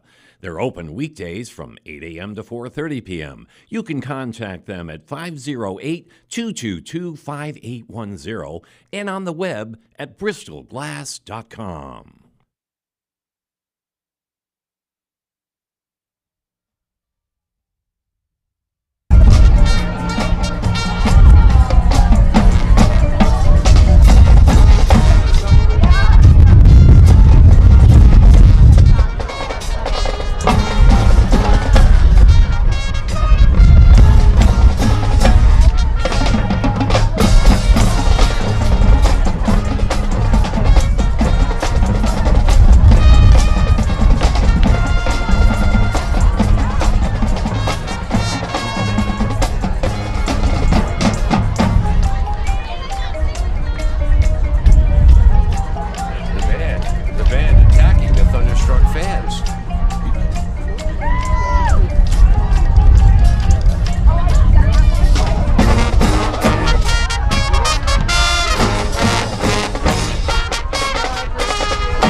That air horn, just for the record, not part of the band. Great job by the Attleboro High School Marching Band. And again, Ray Conniff. You remember all the old great Ray Conniff tunes. Maybe you're too young. Probably. He was an Attleboro student way back in the day. And in 2019, his daughter, Tamara, was on my show. And she came back. She lives out in California now. And the Ray Conniff Foundation donated the money for the brand new band uniforms for Attleboro High School. Those are their first new uniforms in over 20 years. Over 20 years. Yeah. Great job for them. So King Philip winning the battle of the line of scrimmage, at least on the offensive side of the ball, as Attleboro has only generated one first down with their offense. Excuse me, at least on the defensive side of the ball. Yes. As Attleboro has only generated one first down in offense. And again, King Philip had that long 13-play drive on their first possession, but obviously since then Tommy Burns has made some adjustments because they've only generated one first down, just one, since that 13-play drive to open the game. Of course, they score on a 30-yard LaPlante run and a 64-yard Nicastro. And as I mentioned earlier, LaPlante has 64 total yards, so half of his yards came on that one run. So again, Attleboro playing a pretty good defensive game here, keeping them in it. We'll hopefully have a turnaround here in the second half as they come out from the locker room. Yep. And again, KP, they beat Walpole, where head coach Brian Lee played, 42-14. Marblehead, 40-13. Norwood, 28-7. Their toughest battle so far against Foxborough, 21-6. By the way, Foxborough playing North Attleboro tonight. Right. Huge game in the Hockomock League Davenport Division. KP scored 50 against King Philip. 35-0. 50 against King Philip. Right. 50 against Sharon. 35-0 Yeah. against Taunton. So combined scores there, and then 41-7 against Milford. 41 points against Milford. So in the last 3 games, let's do this real quick. Some quick math. 85, 41, 126-7. They've outscored their last 3 opponents. That's incredible. 126-7. And I forget who had mentioned it. Someone said pregame, in quite a few of those games, running time for the second half, right? In the Taunton and KP games, there was running time in the third quarter. In the Milford game, running time in the fourth quarter. Yes. Yeah, Rich Harwood, the director of football operations, my Bridgewater State College class of 1980 fellow alum, who, by the way, in the talent contest during the when the school was shut down during the blizzard of '78, possibly the best week of our lives. Rick is still bitter. Some stories from that one, I'm sure. Oh, none that I could tell on the air. Absolutely not. Except that Rick is still bitter. He came in second place in the talent show. Things he didn't think he was going to hear today on the air. Which is why, till this day, whenever I see Rich, I say, look, there he is, Rich, second place, Harwood. Absolutely. So yeah, no running time in the third quarter on this one. So again, Attleboro holding their own. Yep. And you had mentioned to me pregame about head coach Lee doesn't like to run up scores. No, he loves to win, but he again 50 points against Sharon, 52 points last year against Attleboro. I guarantee you, those were third and fourth string players. Absolutely, scoring those final not points. Running up the score. That's mainly just younger players getting a chance in, and if they have the field, they're gonna go right. Come on in. Again, Brian Lee, his first 3 years at King Philip when he was building up the program. Oh, you found it? Hey, she just gave me so much credit card. Thank you, I'll keep this. No, could you give this to this gentleman in here? Thank you very much. I thought she found your credit card. Yeah, no. KP is going to kick off right to left with the wind to get us diagonal from the upper right of your screen to the lower left.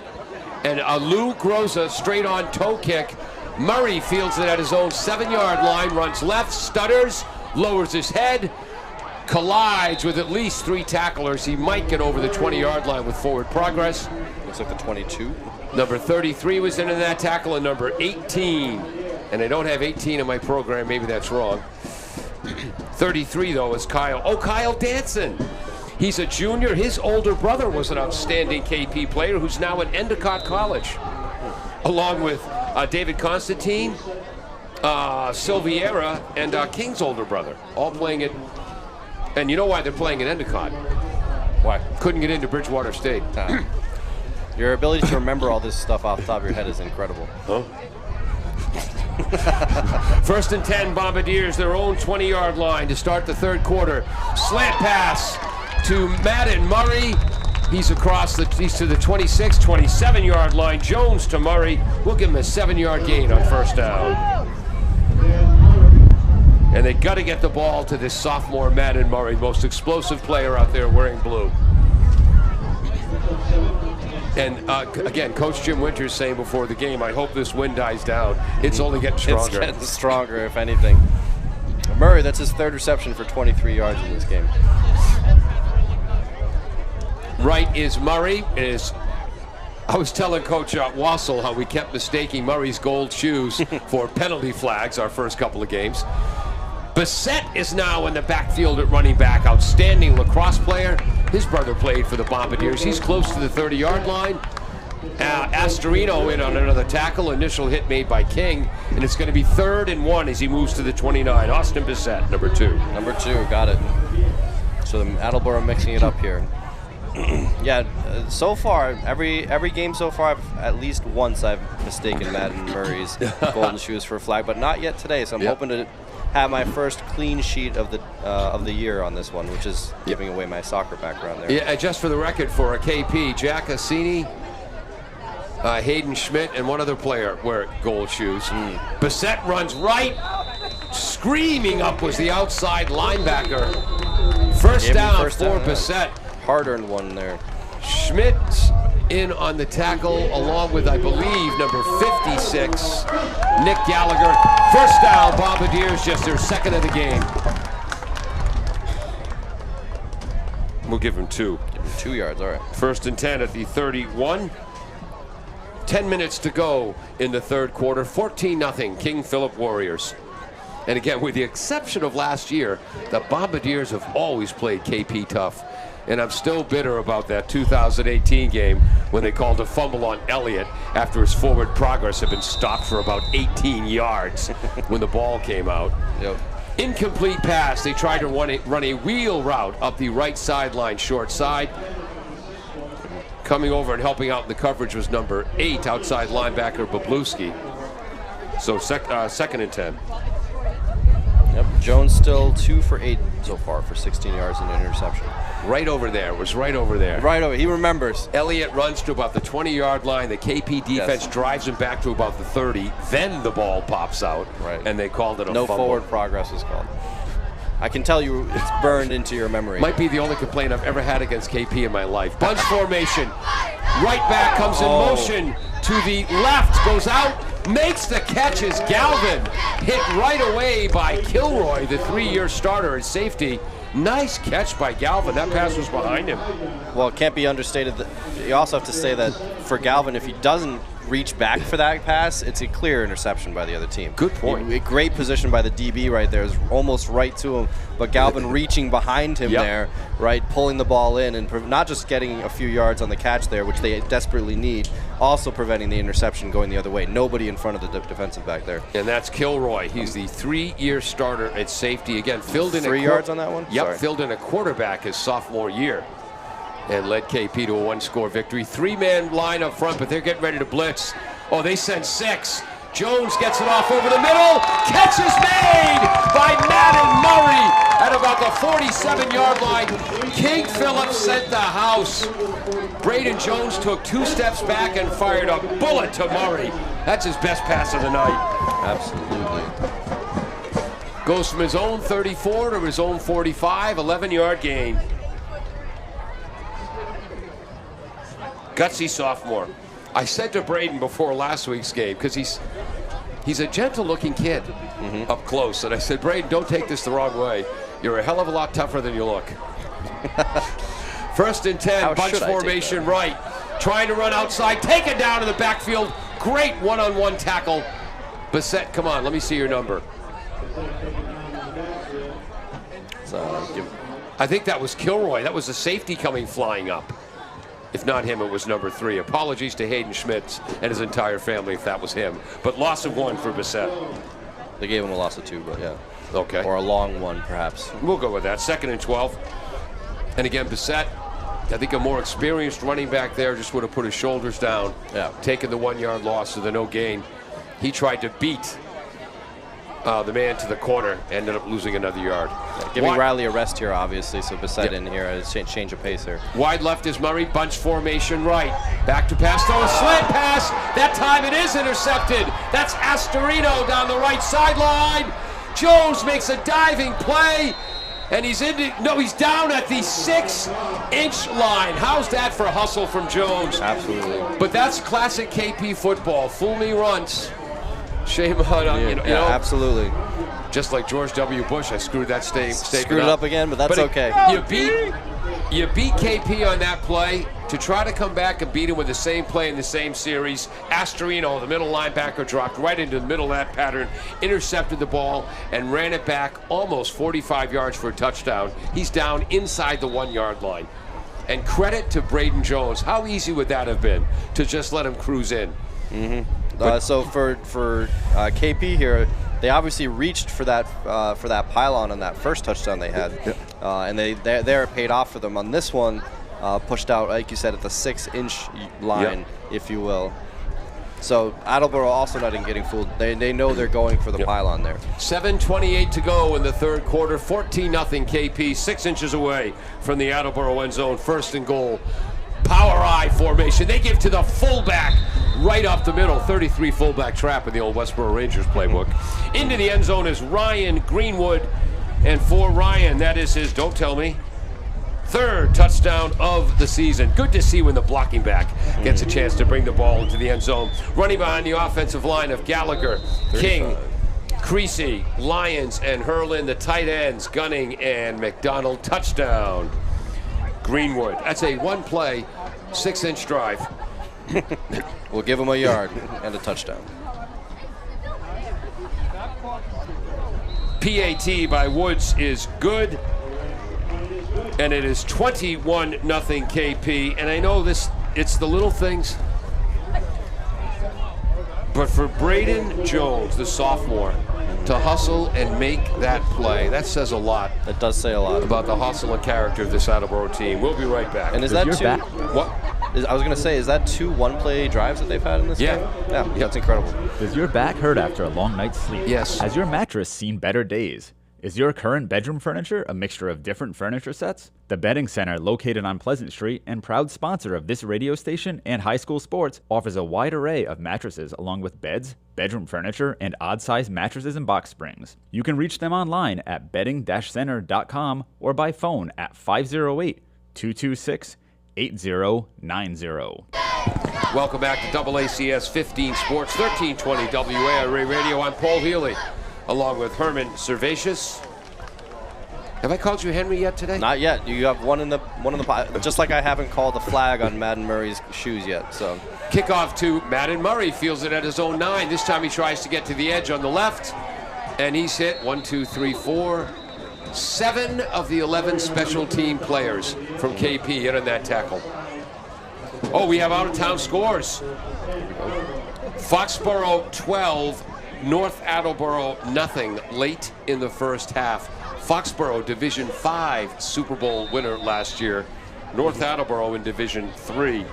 The winner of that takes over first place in the Davenport. Murray returned that from his own, what did I say, 11-yard? Approximately, yeah. And he's to the 24-yard line. First and 10 Bombardiers trailing 21-0, heading left to right into the wind at their own 24-yard line. Jones, power pistol formation, 2 backs to his right. Kamara comes in motion right. Jones runs a power right, crushed and taken down. Yeah, it looked like Jones wanted to pitch it there to Bissett, but he just ran out of time to be able to get it out of his hands. Probably smart to hold on to the ball there, considering the defense was right in his face on that rollout. Astorino with another tackle from the middle linebacker spot. And again, over the past, 4-6 years, how many times have we said tackle Astorino watching KP football? And again, their sister is excellent player on the soccer team. Thank you. Absolutely. I remember some things you say, Paul. Don't worry. Family of athletes. Yes, loss of 1 for Jones. It'll be 2nd and 11 at their own 23. Well, there were 7 kids in my family, 5 great athletes, and then me and Joni. Kamara, H-back, Jones fakes left, throws into the flats on the right. Marr makes the catch. What a huge collision with Talon King, the weak side linebacker. In the words of the great Tommy Boy Callahan, that's going to leave a mark. Gain of, from the 23 to what? Where's the ball? The 26. 3-yard gain, and Sean Marr earned every one of them.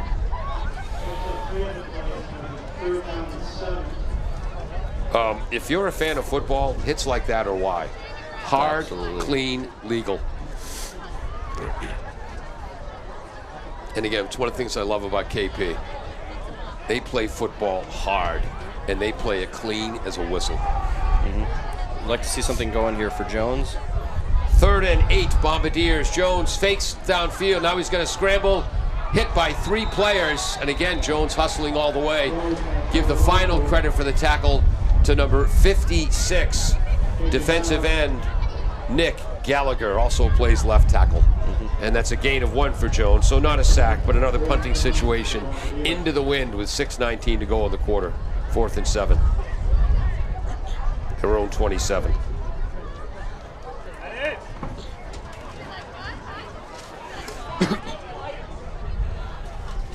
So to Bombardiers fans and to Bombardiers future opponents, again, in some ways, maybe they're not skilled enough, but they are sure as heck tough enough. Nice punt into the wind. Comes straight down, and that time he calls a fair catch. And you're right, there's the gunner, number 26. TJ Sutherland right there. So the punt by McFarland, that's the best punt we've seen tonight into the wind. Absolutely. Got that great roll on the other punt, and then this one so picking up here. I was going to say for Attleboro, not this past drive, but 2 drives ago now, that was the first time Jones had 2 completions in a row. So it looked like they had something going before that interception. Same on this drive here. It looked like they had a little bit going, and then they just couldn't finish, get that first down before having to punt there. And again, it's, you know, a lot of times something works, go back to it. Something works, go back to it. Absolutely. So it seems like they're knocking on the door for something there. But against Matt Wassell's defense, if something works against his defense, oh, trust me. He's going to figure it out. He and his staff will take note of same. Right. Bunch formation to the right. Whoops, gunning the left tight end. And usually we don't mention the names of the players who commit penalties, but my nephew Matt and Mr. Gunning's dad are good friends, so I'll twist that one a little. Yeah, all goes there. Yes. So again, Luke Gunning, I want you to know that was a great player. I didn't mention your name to get at you. I did it to get at your father. A legal procedure against KP. How many penalties for KP? Only the 3rd penalty of the game so far, and that's for a total of 20 yards. So 1st and 15. They're now back at their own 37. They lead 21-0. We're approaching 6 minutes to go. 2 tight end, I formation, tight wing right. They run power right. And the Attleboro defensive backs are forced to make a tackle.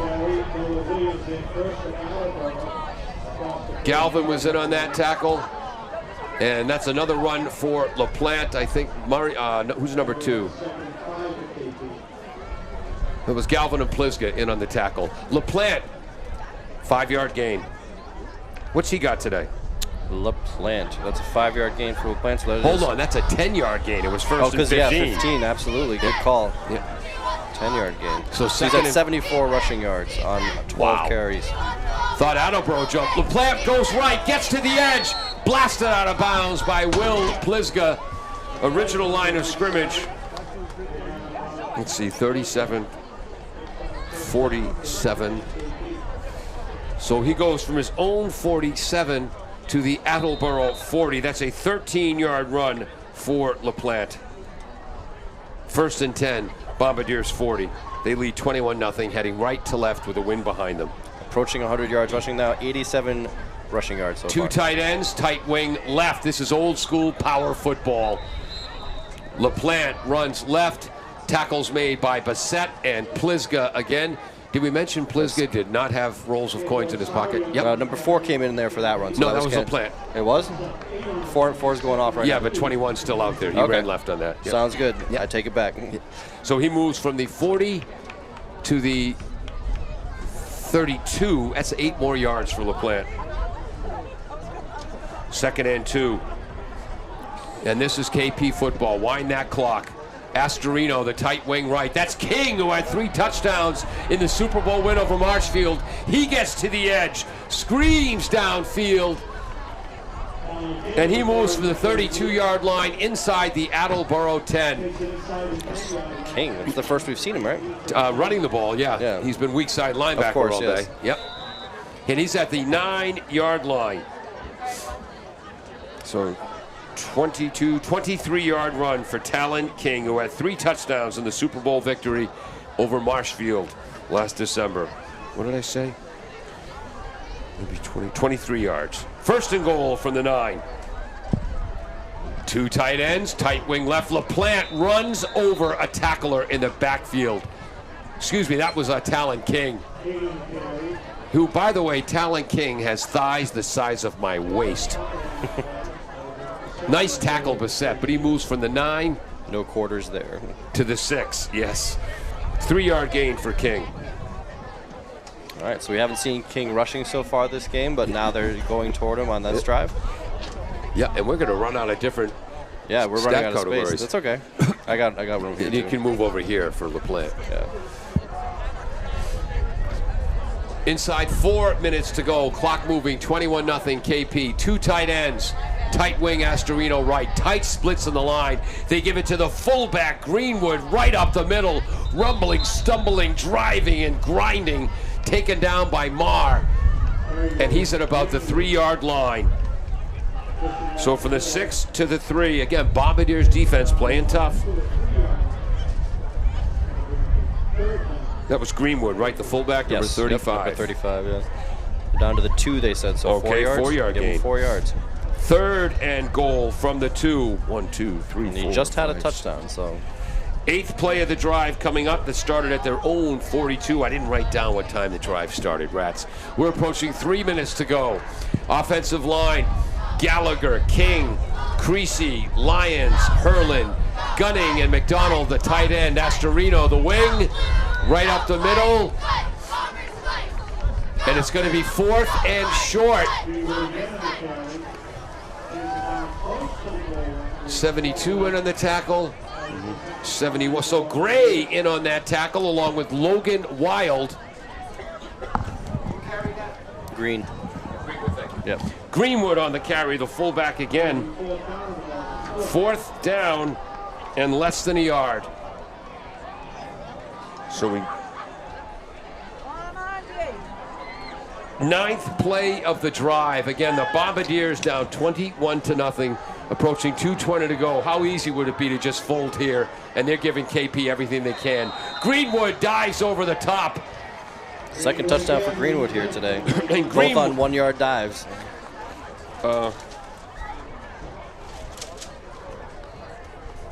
That's right. Thought the other one was quarterback sneak, but you're right. Oh, no, that was for a first down. Greenwood with a 1-yard touchdown run. It is 27-0 King Philip. And for the record, Paul does not trust me.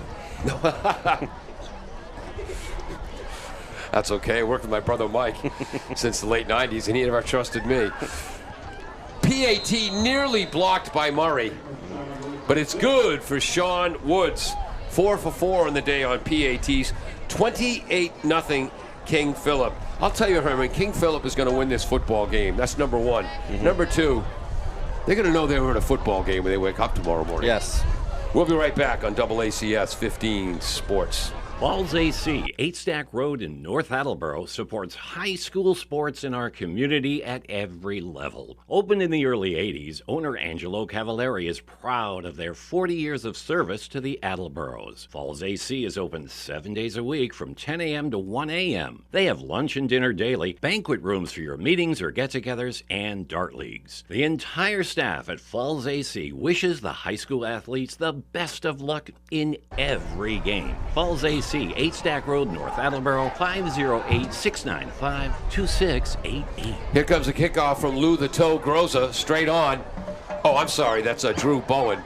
Fielded by Murray at his own 9-yard line. Oh, what a great open field tackle by I Do Everything, Keegan Canto Osorio. Plays running back, plays defensive tackle, plays holder, plays gunner on the kickoff team. Absolutely. He's a junior, 5'7", 195. Yeah, just like a shortstop and a second baseman making the play at second base. He tripped him up, and Ryan Burns, there, number 20, finished him off. So what a play.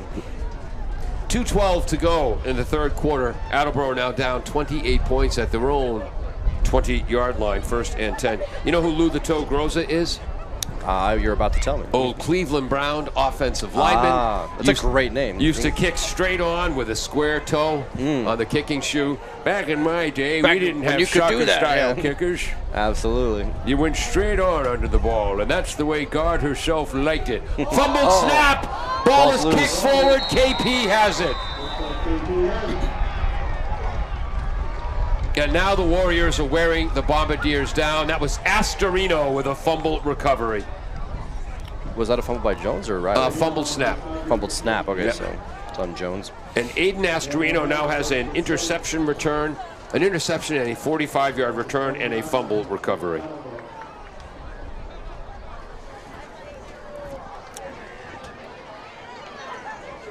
.208 to go, third quarter. Wind at KP's back, and we're going to start seeing some clean white KP jerseys.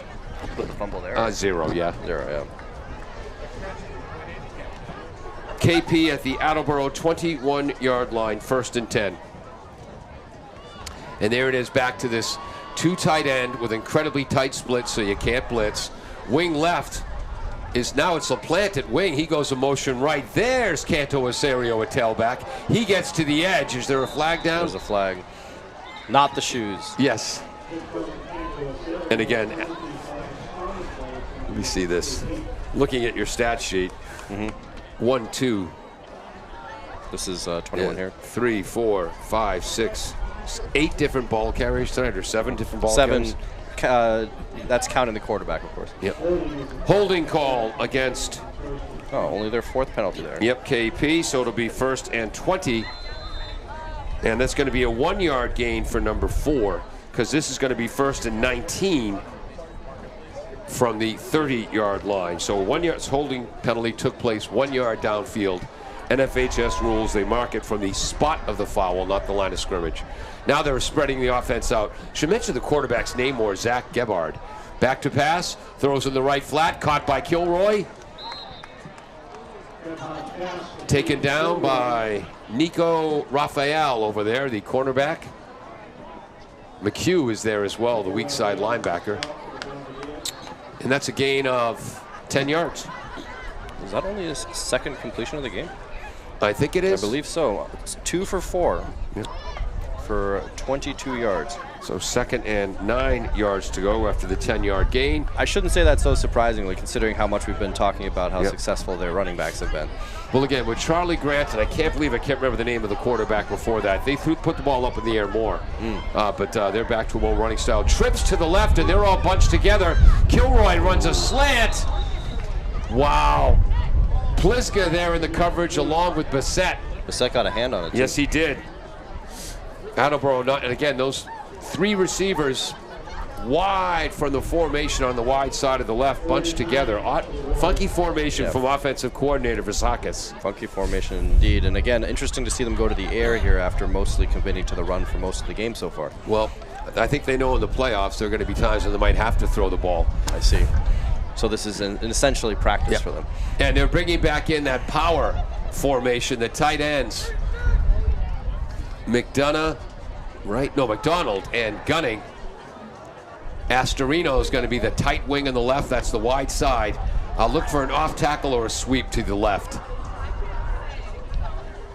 Off tackle, LaPlante in the backfield. Nice play. Oh, what a great stutter step. Gets away from Bissett. Straight arms Pliska, but Pliska holds on, and he takes him down with the help of Kamara, who Kamara helps LaPlante up. And this is going to be 4th and 3 as he moved from the 20-yard line to the 13, 7-yard gain. Again, 7-yard gain. Yep. First hit was in the backfield. Yep. It's incredible how much power they're able to put through there. It's the consistency that amazes me. So that does put LaPlante over 100 yards on the day. So what's he got? He's got 102. Wow. That is if I'm doing my, well, actually I can look over here. So that's his 15th carry of the game. And they're going to try a field goal, and I didn't ask who the long snapper was. Looks like it's 19, Luke Gunning. This is going to be a 30, oh, fake! Rolling right, Canto Osorio gets to the edge, first down. And he's close to the end zone. Touchdown on a fake field goal, a 20-yard touchdown run by Keegan Canto Osorio. The 5'7", 195-pound junior. Boy, does he do a lot in the football field. 5'7", 195. You know what that means? He's short, not small. I see. That's a big distinction. Fake field goal, 20-yard touchdown run. And that more than, that's almost doubles his production on the ground. And it also means running time in the fourth quarter. What does he have? He has 7 carries, including that one for 36 yards and now a touchdown as well. 34-0. Now they'll try the extra point. And it's good for Woods. He's 5 for 5, 35-0 KP. And they got Attleboro fans, parents, fellow students. They should be proud of the effort this team's giving them today. Again, KP, a 20-game winning streak. Defending champion in D2. And if they're not one of the top 3 teams in the state, my name's not Paul Gerard Healy. We'll be right. I talked too long. I want to thank our underwriters, W.H. Riley & Son, Claudino's Auto, Bristol Glass on North Main Street, Falls AC in North Attleboro. Not a bad place to check out Thanksgiving morning, if you know what I mean. And don't forget, Paul said all that, it's only the third quarter. We have a quarter of play to go. And the betting center. So it was 14-0 at the half, and here in the third quarter, KP, a 35-yard, a 1-yard run by the fullback after a 45-yard interception return by Astorino.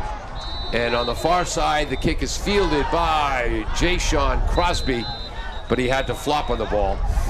They forced a 3-and-out for Attleboro, and then a 9-play, 58-yard drive, second touchdown for Greenwood. The fullback, Attleboro fumbled on the first play from scrimmage. Astorino recovered, and then a 5-play, 21-yard drive, scoring on a 20-yard fake field goal run by the holder, Keegan Canto Osorio. We're heading to the fourth quarter, 35-0 KP on AACS 15 Sports. W.H. Riley is here when it comes to heating your home or business this winter. W.H. Riley & Son always welcomes new customers. They're a family-run business serving the Attleboro area since 1873. They offer heating oil and propane with 24-hour emergency service. For more information, you can contact them at 508-699-4651 or their website, whriley.com. W.H. Riley & Son, 35 Chestnut Street, North Attleboro, a company Greater Attleboro residents have called on since 1873.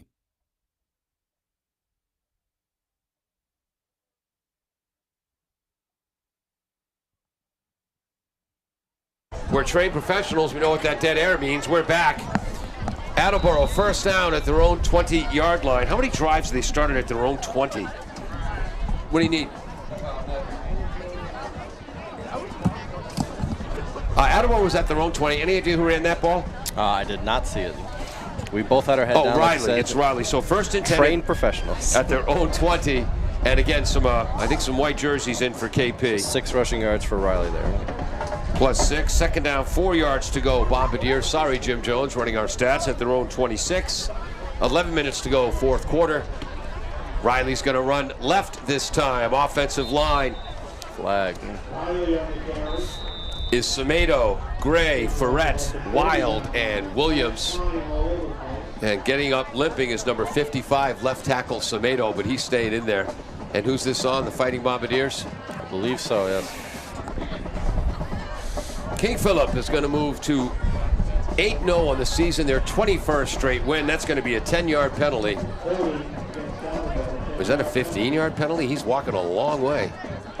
Ball's back to the Attleboro 15. Thought it was a holding call, so it'd be 10, okay. Right?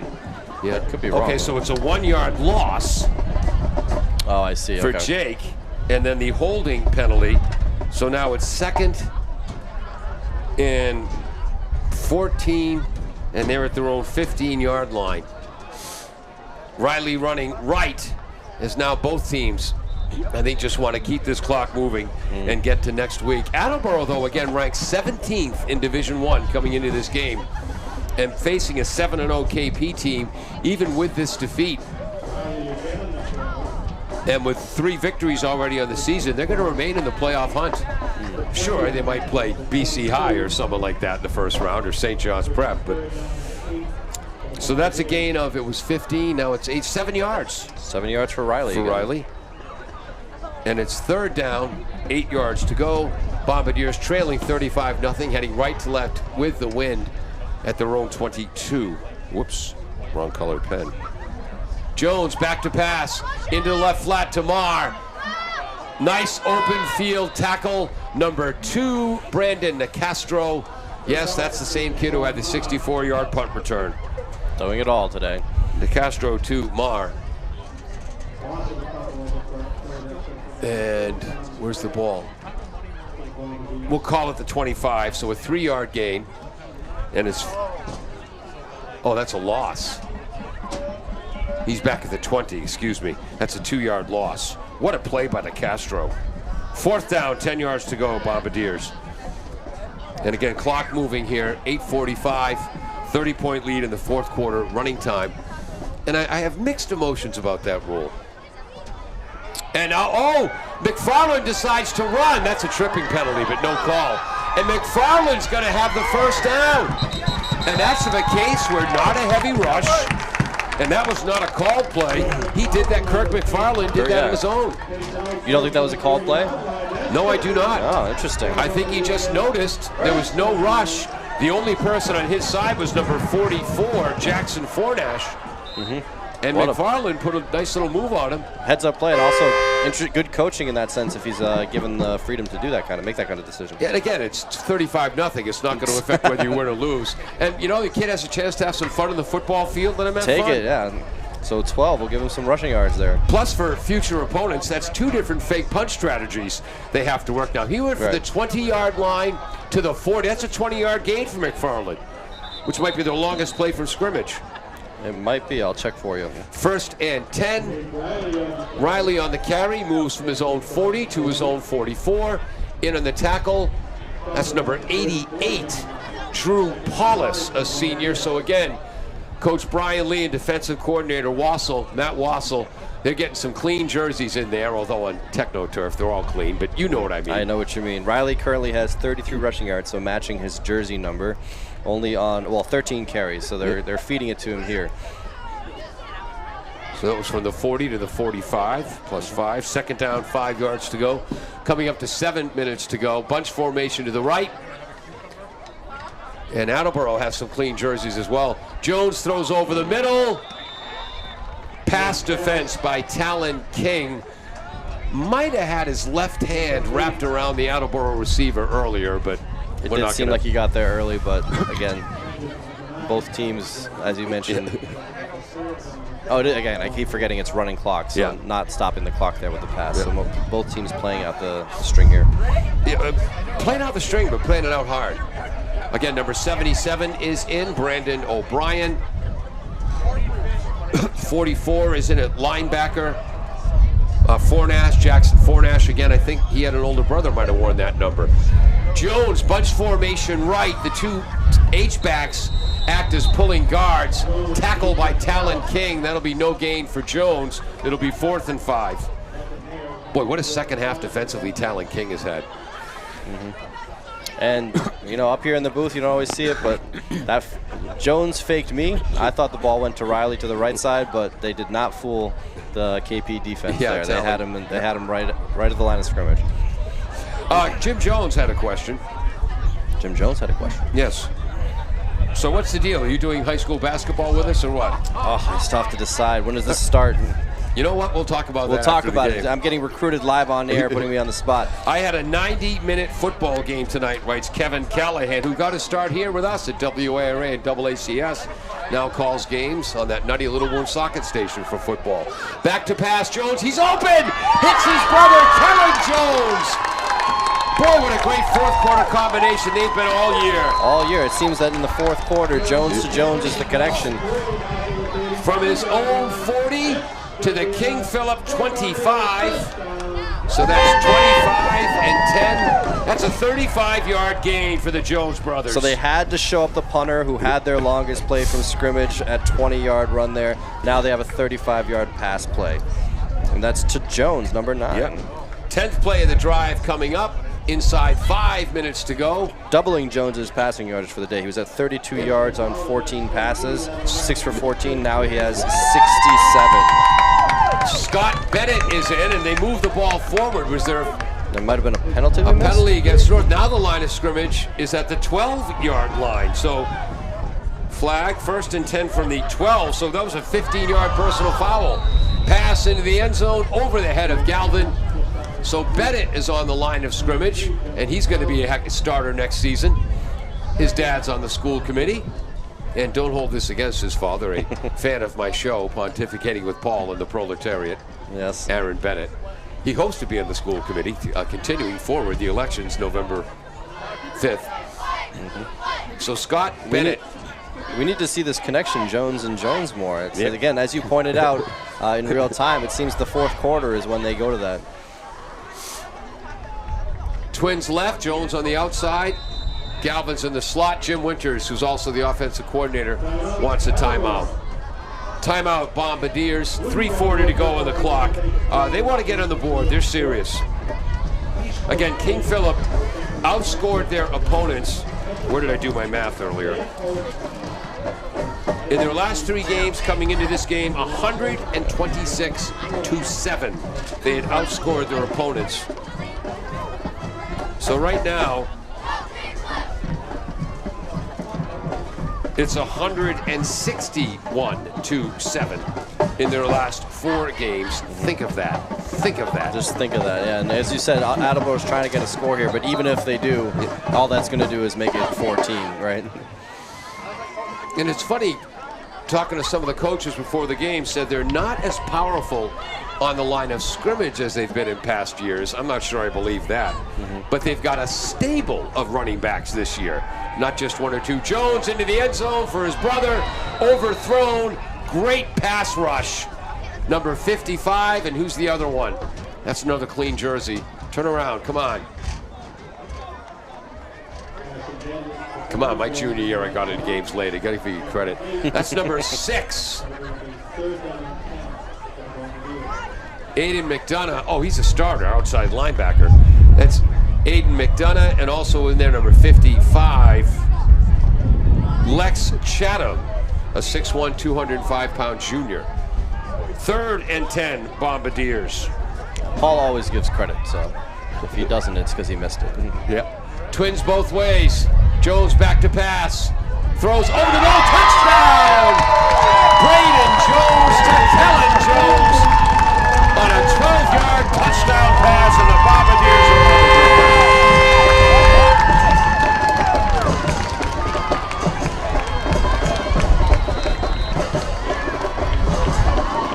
good. Jim, you don't happen to have an update, do you, from Foxborough, North Attleboro?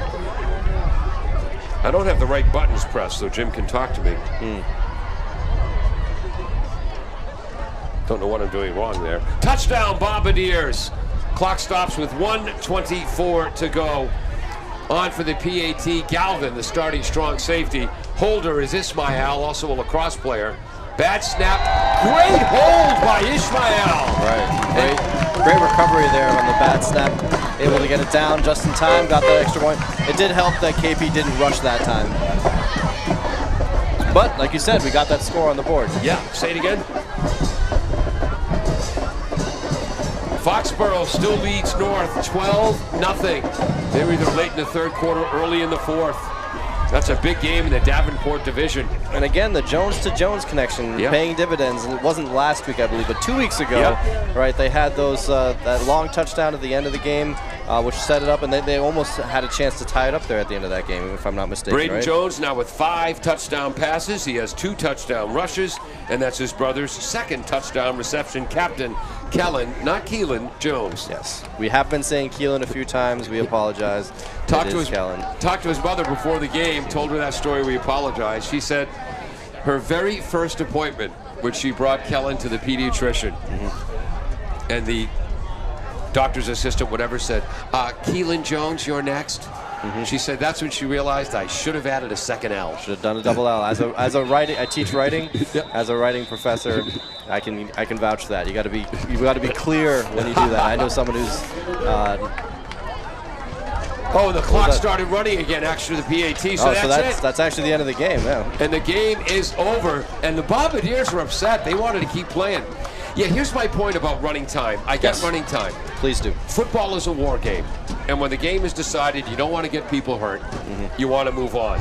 But on the other side, as someone who didn't make the starting lineup until the second to last game my senior year, even though all my brothers and sisters were stars, to get on that varsity field, that really means something. Yeah, and you get plays in there. Exactly. Absolutely. And if it's not running time and you keep playing, it's younger players getting varsity experience, and I think that matters going forward. I would agree with you there, yes. But it is 2024, and the health of players, I think, matters maybe more. By the way, I didn't get to start till the second to last game my senior year. Another reason why I hate the movie Rudy with a burning passion. I got on the field because I earned it, not because they felt sorry for me. 35-7, King Philip over the Attleboro Blue Bombardiers. And again, we learned 2 things tonight, or 2 things were confirmed. KP is a great football team, 21 straight wins. These Bombardiers, they're tough as nails. They're tough as nails, hung in the... I mean, the score, I know it sounds like we're maybe sugarcoating it, but the score does not reflect the hard-foughtness of this game, if you will. We speak good, folks. We speak good. Well, I'm still a rookie, so I have a pass. Next season, Paul's going to be a lot harder on me. I hope. What do you got for stats? Let's see, stats. Well, my favorite stat so far is 2 for 5 for 12 yards for the quarterback for KP. Gebhardt, right? So, again, that just shows you their commitment to the run there. That's not a knock on the quarterback, just to be clear. I'm saying that as a compliment. Again, their running backs, incredible. We had Canto Osorio only getting action towards the beginning of the first quarter and then towards the end there as well. He did have that 20-yard touchdown run to push his total to 36 yards on 7 carries for Canto Osorio. And then, of course, we have number 21, LaPlante. He ended up with 16 carries on the day for he got over 100 yards. Excuse me, I just want people to know touchdown, that KP Director of Football Operations, Rich, second place Harwood, is leading the press box. The second place guy. There you go. Go ahead. Right, so I'll recap that real quick, though. So number 21, LaPlante. He had his 16th carry there. He did get over 100 yards, 102 on the day with a touchdown.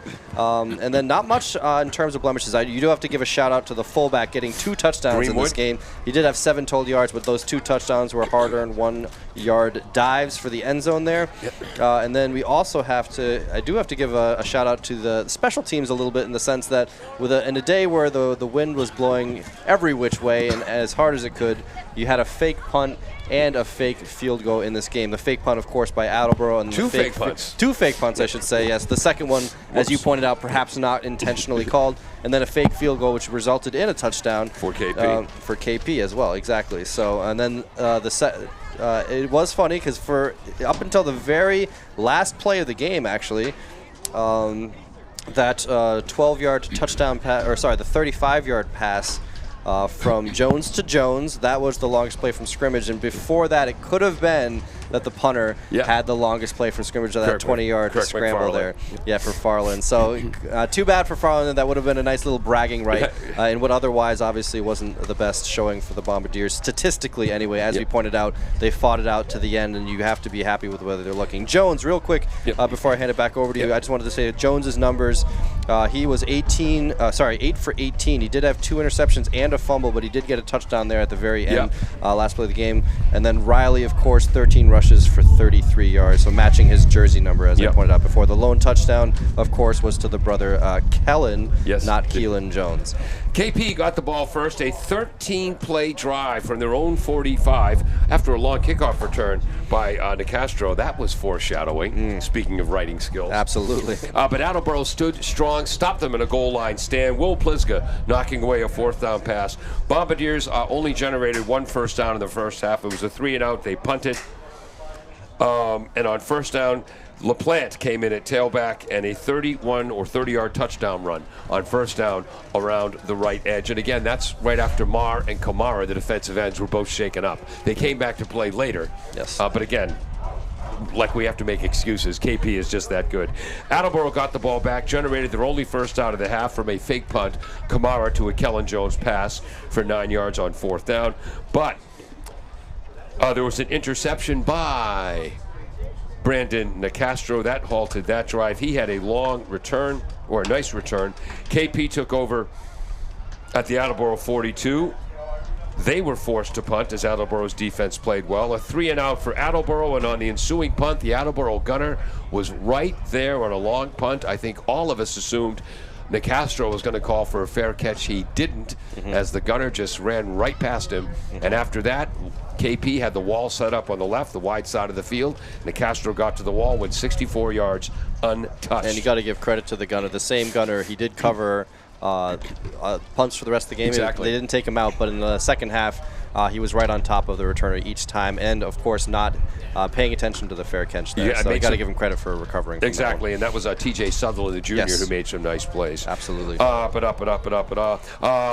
to get out of here quickly because the crew wants to leave. First half ended 14-0. Third quarter, Attleboro generated a first down on their first drive of the quarter. Had a beautiful slant pass completion to Madden Murray for 11 yards, but 2 plays later went back to that exact same play. You're not fooling middle linebacker Aiden Astorino twice. He intercepted the ball, returned it 45 yards. Braden Jones, the sophomore, could have given up on the play, hustled the whole way, tackled him at the 6-inch line. That deserves, Attleboro doesn't give stars on their helmets, but if they did, that would earn a star. Deserves merit, yes. 1-yard plunge by Greenwood. PAT made it 21-0. Attleboro a 3-and-out. Then a 9-play, 58-yard drive by KP. 23-yard run by Talon King. Another different running back was the key play in that drive. Greenwood, 1-yard plunge. Attleboro fumbled the shotgun snap on the next play. By the way, that made it 28-0. Attleboro fumbled the shotgun snap in the next play. KP took 5 plays to drive 25 yards. They made it 35-0. And then the Bombardiers, running time in the fourth quarter, 13-play drive, 13-play, 80-yard drive, a fake punt by McFarland for a 20-yard gain, 35-yard pass from Braden Jones to Kellen Jones. There it is. We almost got through the broadcast without doing it. And then right at the end there, just like that touchdown. Yes, and then Braden to his brother, Kellen, again for a 12-yard touchdown pass. That was the final score, made it 35-7. We'll find out what's going on next Friday, whether they're home or away. Attleboro's volleyball team won their first playoff game, 3-0 over Haverhill. I know, it's Haverhill. Yeah, I was going to say. He saw a look from, I was raising my eyebrows at him. It's not Haverhill. It's not Billerica. Haverhill, right? It's not Peabody. We know them all here. Yes. It's not Worcester. Yeah. I'm Paul Healy. He's Herman Servatius. Peter Bray was on camera. Jim Jones, our engineer in charge. Pinch hit running our graphics. Most of all, thank you, the viewers, for watching us tonight on AACS 15 Sports. Falls AC, 8 Stack Road in North Attleboro, supports high school sports in our community at every level. Opened in the early 80s, owner Angelo